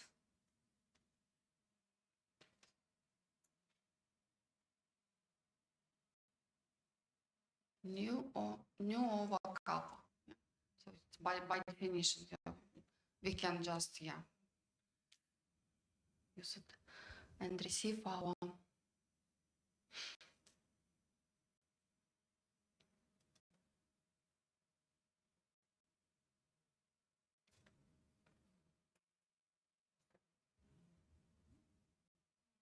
So can we check what we should receive as a result in the form of Rayleigh number? I'll ask Professor Rani. Can we check? So, huh?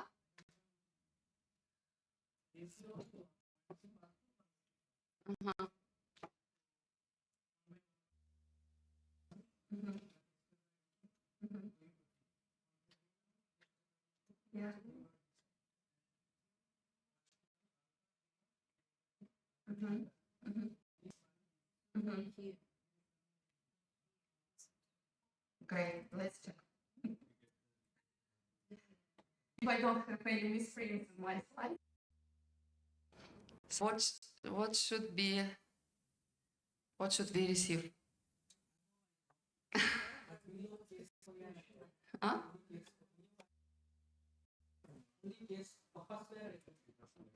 That's because so the difference is because huh? Yeah. That's because you didn't use your. Could you demonstrate how you done this? Yeah. So you have to do. That's what I am kind of electronic here. We can wipe it out, yeah. We can just rotate it. Yeah.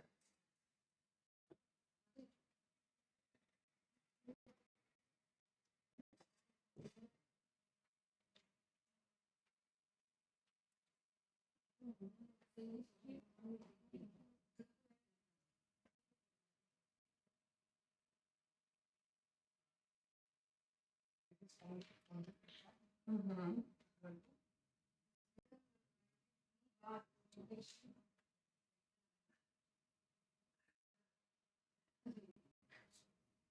Teachers, yeah. We understand that it's right.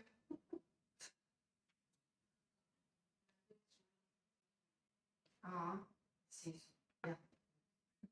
That's really correct form.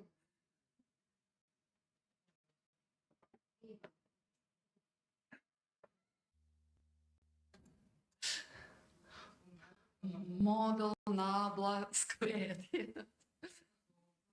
By the way, do you use Laplace operator? Because I always see nabla squared in so this.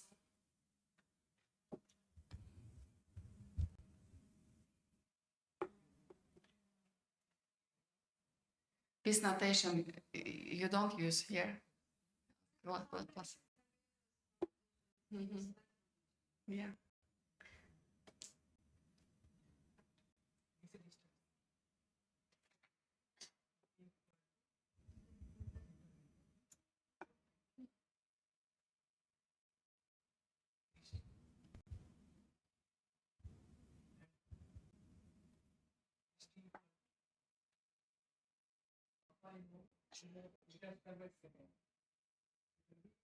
Mm-hmm. Yeah, transport coefficients, meter squared over seconds or centimeters squared over seconds.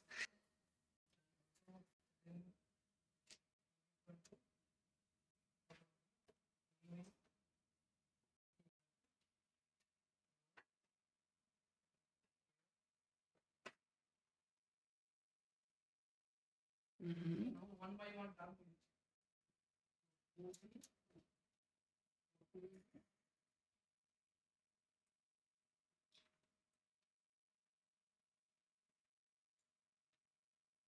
For D,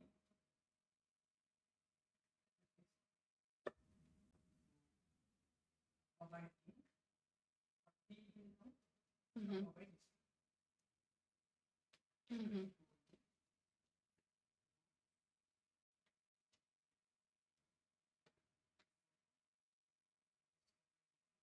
Yeah, great.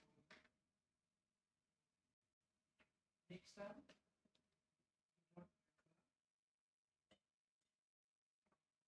for D will come by D. For this one it will come by D. Another B will come. It is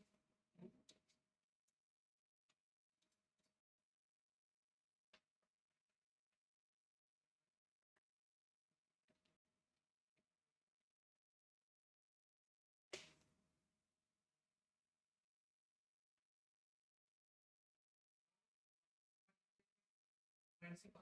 Mhm.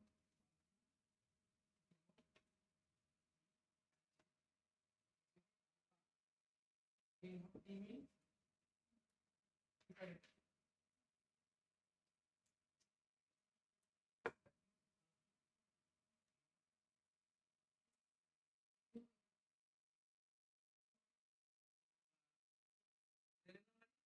Ratio of buoyancy part to conductivity. Mhm. So that means this by alpha alpha 0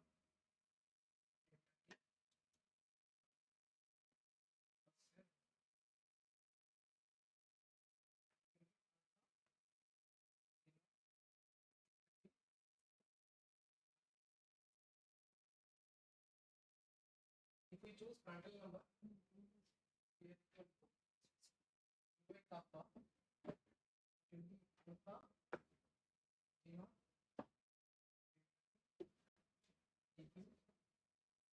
equal alpha into by 1 another one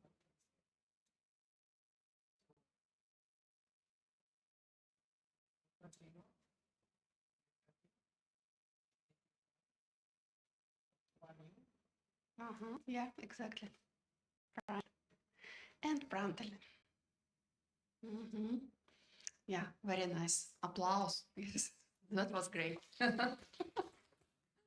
So, I'm not sure whether we're gonna have like an examination, but in case we do, so what kind of task you can have at this examination? So it's an example, yeah.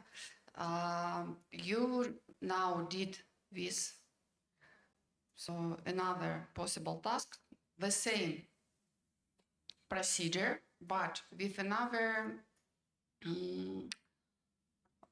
definition of time scale and another definition of pressure. So you're going to receive another set of dimensionless equation, a little bit different, yeah. And your Rayleigh number also can be defined in a lot of different ways. So of course, I can't say that it doesn't matter how you define it. Of course, it matters because it depends on your problem. So reaction on what effects you want to demonstrate via this Rayleigh number. But variations of set of equations, it can be numerous, yeah, a lot of possible variations. So yeah, it's just can be a kind of examination task for you. Okay, let's move on. So now we've got set of equation. We need to solve it, yeah, somehow. So this set of equations are non-dimensional, and yeah, I should ask you. More or less was again experienced people, yeah. So you've got this Navier-Stokes mass conservation and energy conservation, three equations, equation of state, all this stuff. So probably you work with numerical methods, yeah, a lot. So what is your first thought? How to solve it? So you've got three equations. One equation is a vector equation. So in reality, you've got how many? Five? No, five. Yeah, you've got five equations. So how you prefer to solve them in numerical methods, for example? So what kind of methods you can use?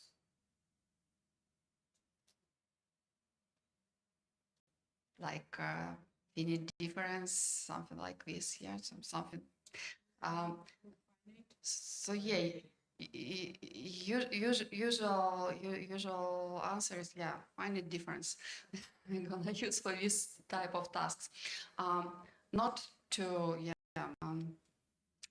not to choose something not so usual. Yeah, we will solve our set of equations with spectral methods.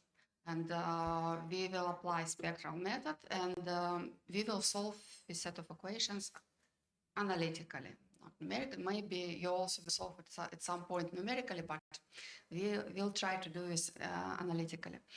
So to start, yeah, we introduce this another representation of velocity. Another representation, yeah, let's say it like this. In this 2D problem, it's especially convenient because we don't have any derivatives in y, in this third directions, and also the velocity, so vy is 0.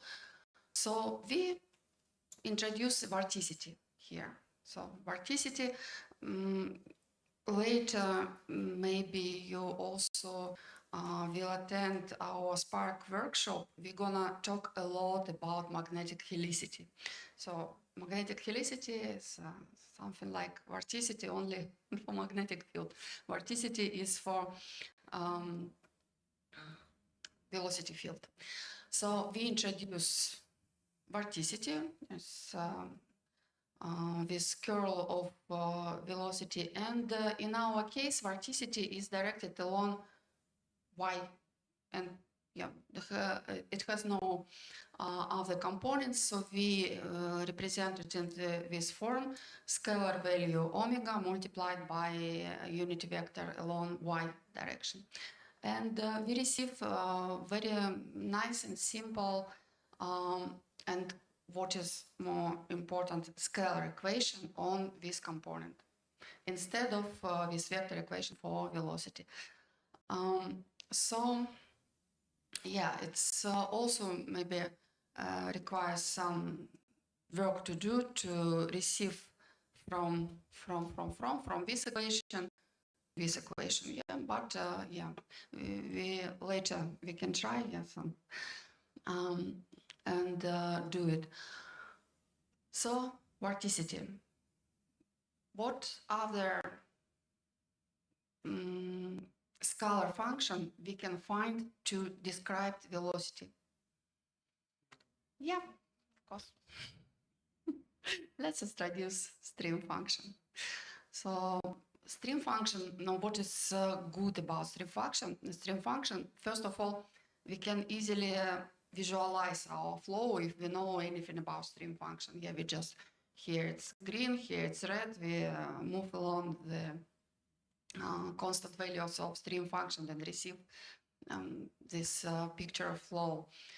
So here we define our velocity in terms of stream function. What again is so perfect about stream function? Because this representation automatically satisfies divergence condition, non-divergence condition, and we receive this kind of Poisson equation for these two functions. So this one.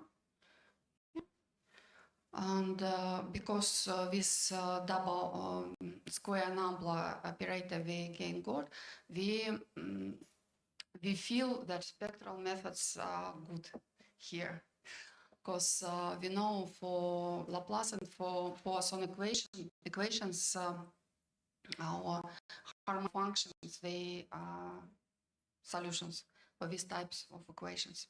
So what do we need to know? What do we need to know about this vorticity and stream function from the point of view of boundary conditions? Yeah, can we somehow set boundary conditions for them in our case?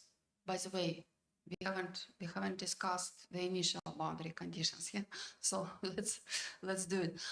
We've got viscous fluid, so we've got top and bottom parts of our box. Of course, our fluid must not penetrate in any ways these surfaces. Yeah, temperatures. We've got fixed temperatures on the bottom and at the top.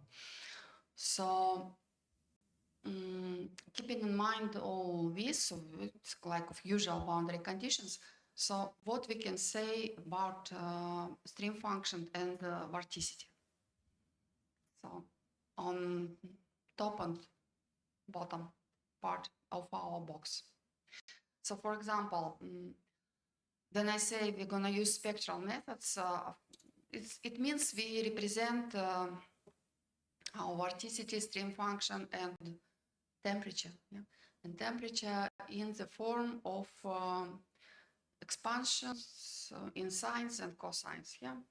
So, and it matters what we choose, sines or cosines, because some of them give us 0 on this top and bottom, and some of them gives us some constant values. So for the temperature, we don't have zeros there. Yeah. So for temperature, we can have expansion in cosines. Yeah. So what about, going back to my question, what about vorticity and stream function? Sines or cosines? Let's choose sines. Yeah, Archana votes for sines. Okay. So yeah, it's a good choice. So this is our representation of temperature, vorticity, and stream function. So it's a solution already. All that we need to find is Tn, omega n, and Cn. We can check that this solution satisfies our equation. But we can check, but we know the Laplacian form, it satisfies for sure. We've gotten these coefficients with dependence on time. And also we can check that this representation, the decomposition, automatically satisfies all our, let's say, initial conservation law, like mass conservation and energy conservation in the form of our temperature equation. So we've got this set of expansions, and now we can discuss boundary conditions. Let's take a look at them. So we've got insulating conditions, so we don't want our temperature to also penetrate into order regions. So dt over dx is 0. Vx at the borders where our x coordinate is 0 and is a also 0. And the same for its derivative. So it gives us condition, so boundary conditions for the stream function also. So now we've got a full mathematical formulation. We know how our solutions looks like. We know boundary conditions for them. We've got an equation. We can start solving our set of equations. So let's again now take a look at the equations. It's in its final form. So now we are looking only for coefficients. Let me stress this. Now, so this part, our x dependence is defined by us, and we only looking for coefficients. So we've got set of equations, three unknowns. Everything is very simple. Yeah, we just need to calculate it. What is not simple about these equations? We've got these terms. Could you tell me what is wrong with these terms? Why I don't like them? For example, I want to get rid of them. They are nonlinear. Yeah.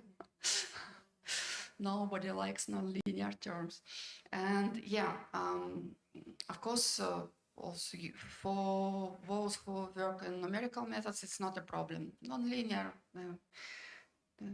let's solve anyway. But we want to solve it analytically. So at some point we will have to get rid of these nonlinear terms. And yeah, we will do it. So by the way, the thing that we just did is called Fourier expansion. Yeah? So also very well known thing to do in numerical methods. So here at this point, I've got another task, like show in detail how equations for vorticity and stream function are obtained. But maybe it's a little bit boring, yeah, to do so. But what the second task, show why the vorticity and stream function have no contributions for the main term of expansion when n is 0. In case boundaries are impermeable and fixed, we can say that stream function in their main order and vorticity also disappears on these boundaries. Do you have any idea how we can prove it? So let's take a look again how we decipher, how we define vorticity. You see, vorticity is defined in terms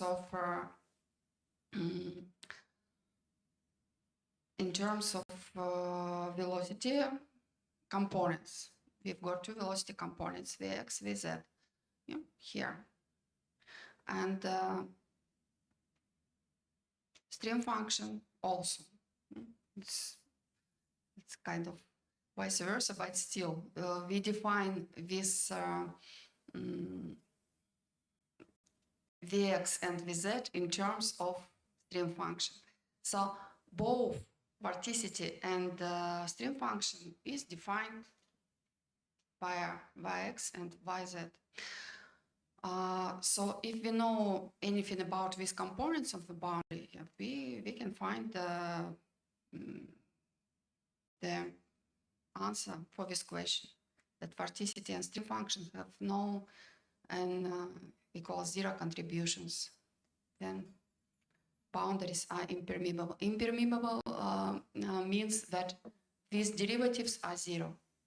dvx and dvz over z, they are zero. And they're fixed, these boundaries are fixed in space. Fluid is incompressible, our fluid is incompressible from the very beginning. So there's nothing else we can add here. So yeah, it's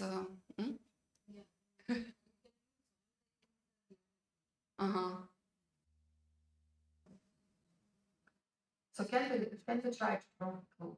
Would you like to try to prove this? Okay. Do you need any equations to be? Yeah. Let's get back. Okay, expansion. So what is meant by when n is zero? Yeah. So in this expansion, n is zero. Maybe now it's too simple. Now it seems too simple. Yeah, when we take a look at the expansion, it's kind of it's obvious for x boundaries. What about z boundaries? It's not so obvious.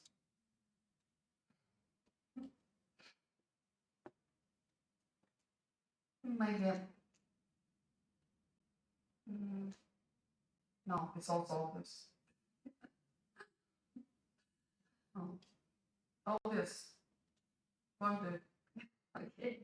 So task number 2, yes, seems to be very simple. In the second part and in the first part, show in detail how it is received. It's okay. So now, what you can now we are moving to the solution in terms of onset of convection.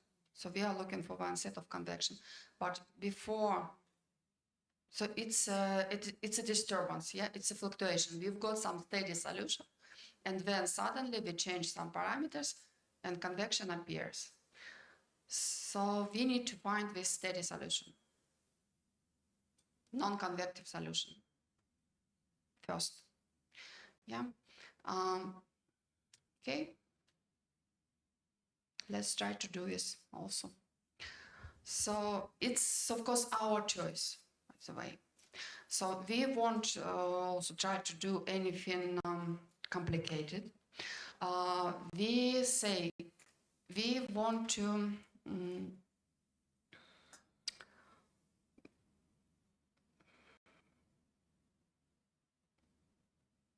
like maybe we demand that our initial temperature must be independent on x.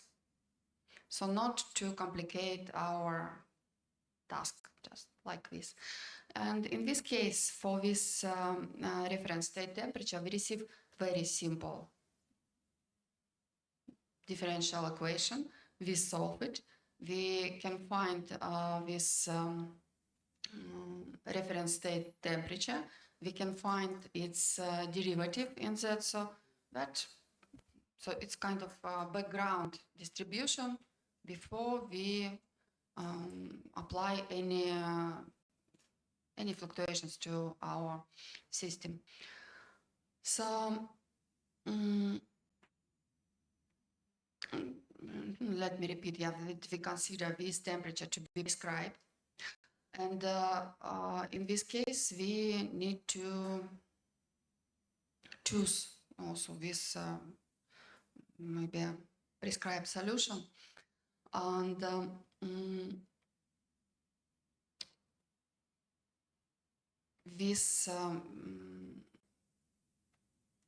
with our choice, yeah, it kind of couples all three equations, our three equations. So let me get back for a moment to the set of equations. Yeah. So now we know this initial prescribed temp. So this is our expansion. Yeah. If we've got some solution for n equals 0 at the temperature here. So it automatically will produce solutions for expansion of omega, and the expansion of omega will produce the solution for the stream function. So now they're coupled, and yeah, we can proceed with our solution. So we've got this expansion. We've got a lot of different modes. Yeah? So what are our requirements? What mode we are looking for if we want to find the onset of convection? So we can't solve it just for infinite number of modes. Yeah, we need somehow to restrict ourselves. So what can be done in this case? So what helps us? A great help is that in this Fourier expansion, cosine and sine, we've got orthogonality. So our equations were not so complicated as maybe it seems from the point from the first look. Okay, so and of course I forgot to say we won't consider any nonlinear terms. We'll get rid of them. Yeah, we'll forget about them. So we just yeah, with our x and t independent background temperature now we've got, and this background temperature gradient, yeah, also we know it's assumed here. So we also must say that it let me formulate it like this. We want to get rid of nonlinear terms. So it means what, by the way? Yeah, we've got prescribed gradient. We want to get rid of nonlinear terms. So what we should demand, yeah, from our solution? It means that this prescribed gradient must be large if we compare it to our terms in expansion for n greater than 0. In all other cases, we must keep our nonlinear terms in the equation. So we don't want to. So we say no. Our these disturbances, our fluctuations are small. It means we already from the very beginning we work only in the vicinity of onset of convection. So only in the vicinity. We can't consider rigorous convection with this solution because we got rid of nonlinear terms. But it's okay. We just want to find the critical Rayleigh numbers, so it's okay. So here we, without these nonlinear terms, again, we want to, so from our equations here, we receive very simple representation for z velocity, for the components of the z velocity. And yeah, we just need to find the coefficients for this expansion in cosines. So finally, in this linear approximation, how our system looks like. It looks like this. And very, very, very nice and simple boundary conditions we've got. So this Tn omega n and psi n here, that it's only ZT dependent terms. So X dependence we already prescribed here. So we're just looking for these coefficients in these expansions. So yeah, this is the system, and what we need to find these Fourier coefficients system. So again, this system can easily be solved numerically. You can, I guess, it takes 15 minutes for you to solve it numerically. But let's try to solve somehow it analytically. How, again, what we need to do in order to solve, to find critical relay numbers. Of course, we need to set initial conditions, where we start from. Maybe we start from like a blast of energy. Of course, it's situation is going to be different. But no, we will start with initial fluid velocity that is set to 0. And it means for each mode, for n that is greater than 0, we've got at the initial moment omega n and psi n just equal to 0. And we also need to choose initial condition for temperature perturbation. It's again our choice. So this energy blast that I mentioned here can be different.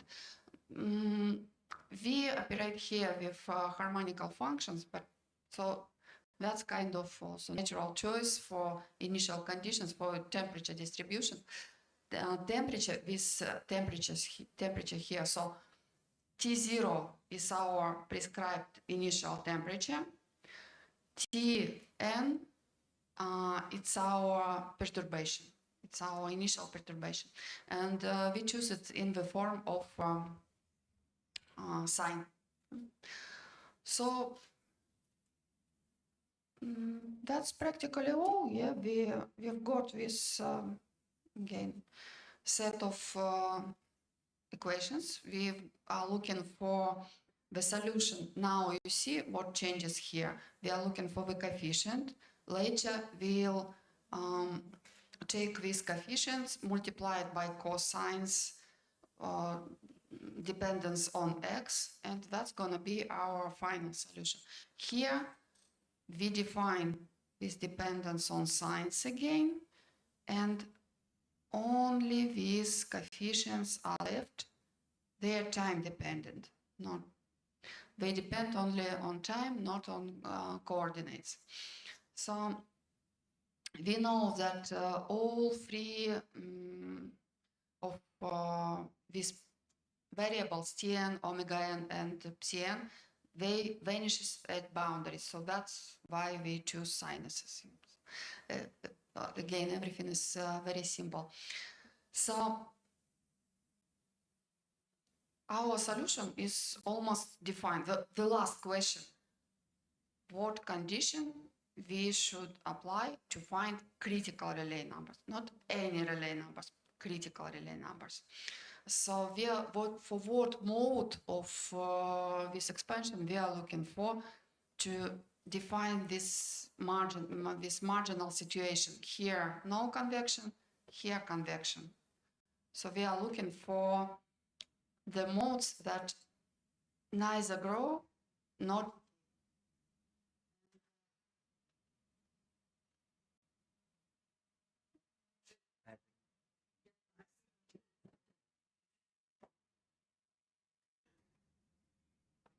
from the point of view for our choice of these modes, we are looking for the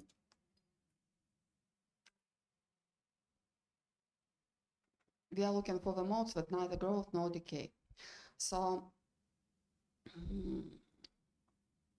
now, yeah, we just need to substitute these expansions into our previous system. Where is our previous system? Previous system into this system. Yeah, and no growth, no decay means these derivatives, they disappear. Yeah? And it means we can forget about this, we can forget about this. We receive just set of algebraic equation, and we can solve this set of algebraic equation for different n and f, and that's how we can define our our critical relay numbers. So that's kind of, yeah, our next time. I don't know, for today, for tomorrow, for our next time, yeah, to derive analytical expression for the critical relay number. So all these tasks with the text and formulas I've got in the form of PDFs. So how I can share it? Yeah. I'm not in your WhatsApp group. Okay, so yeah, let's. Mm-hmm.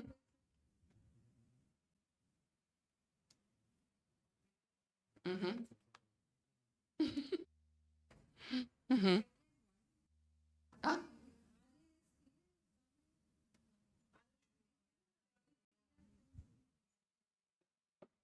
I think it should be. I even know where it is.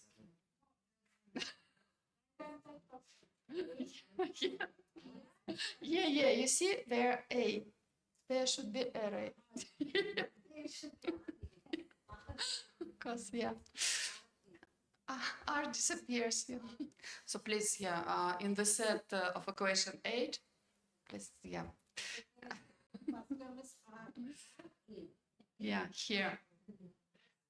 All is left of Releda.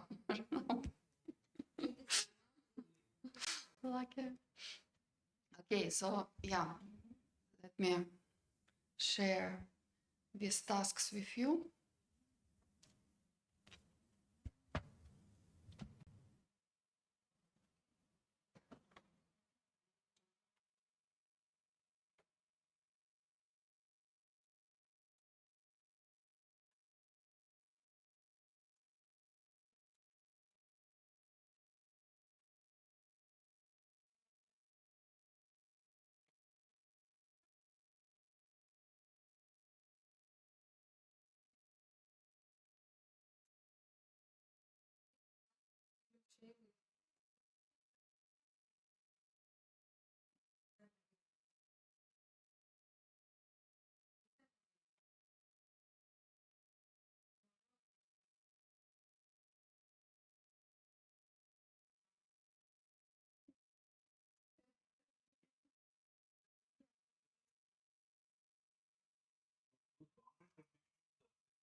Boundary conditions or no slip condition. If vorticity and string functions solve this problem, we have to in case of no slip. It's really a problem. This is So- analytical. Yeah, Solutions. even in numerical methods, how we work, it's difficult. If you introduce additional layer, usually you have to prescribe some vorticity outside your domain. So yes, if this if we set 2D and simple conditions, the analytical solution is possible and quite simple in this form. But yeah, we should choose some other representation.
introduce additional layer, usually you have to prescribe some elasticity outside your domain of the HCCLC. If this if we set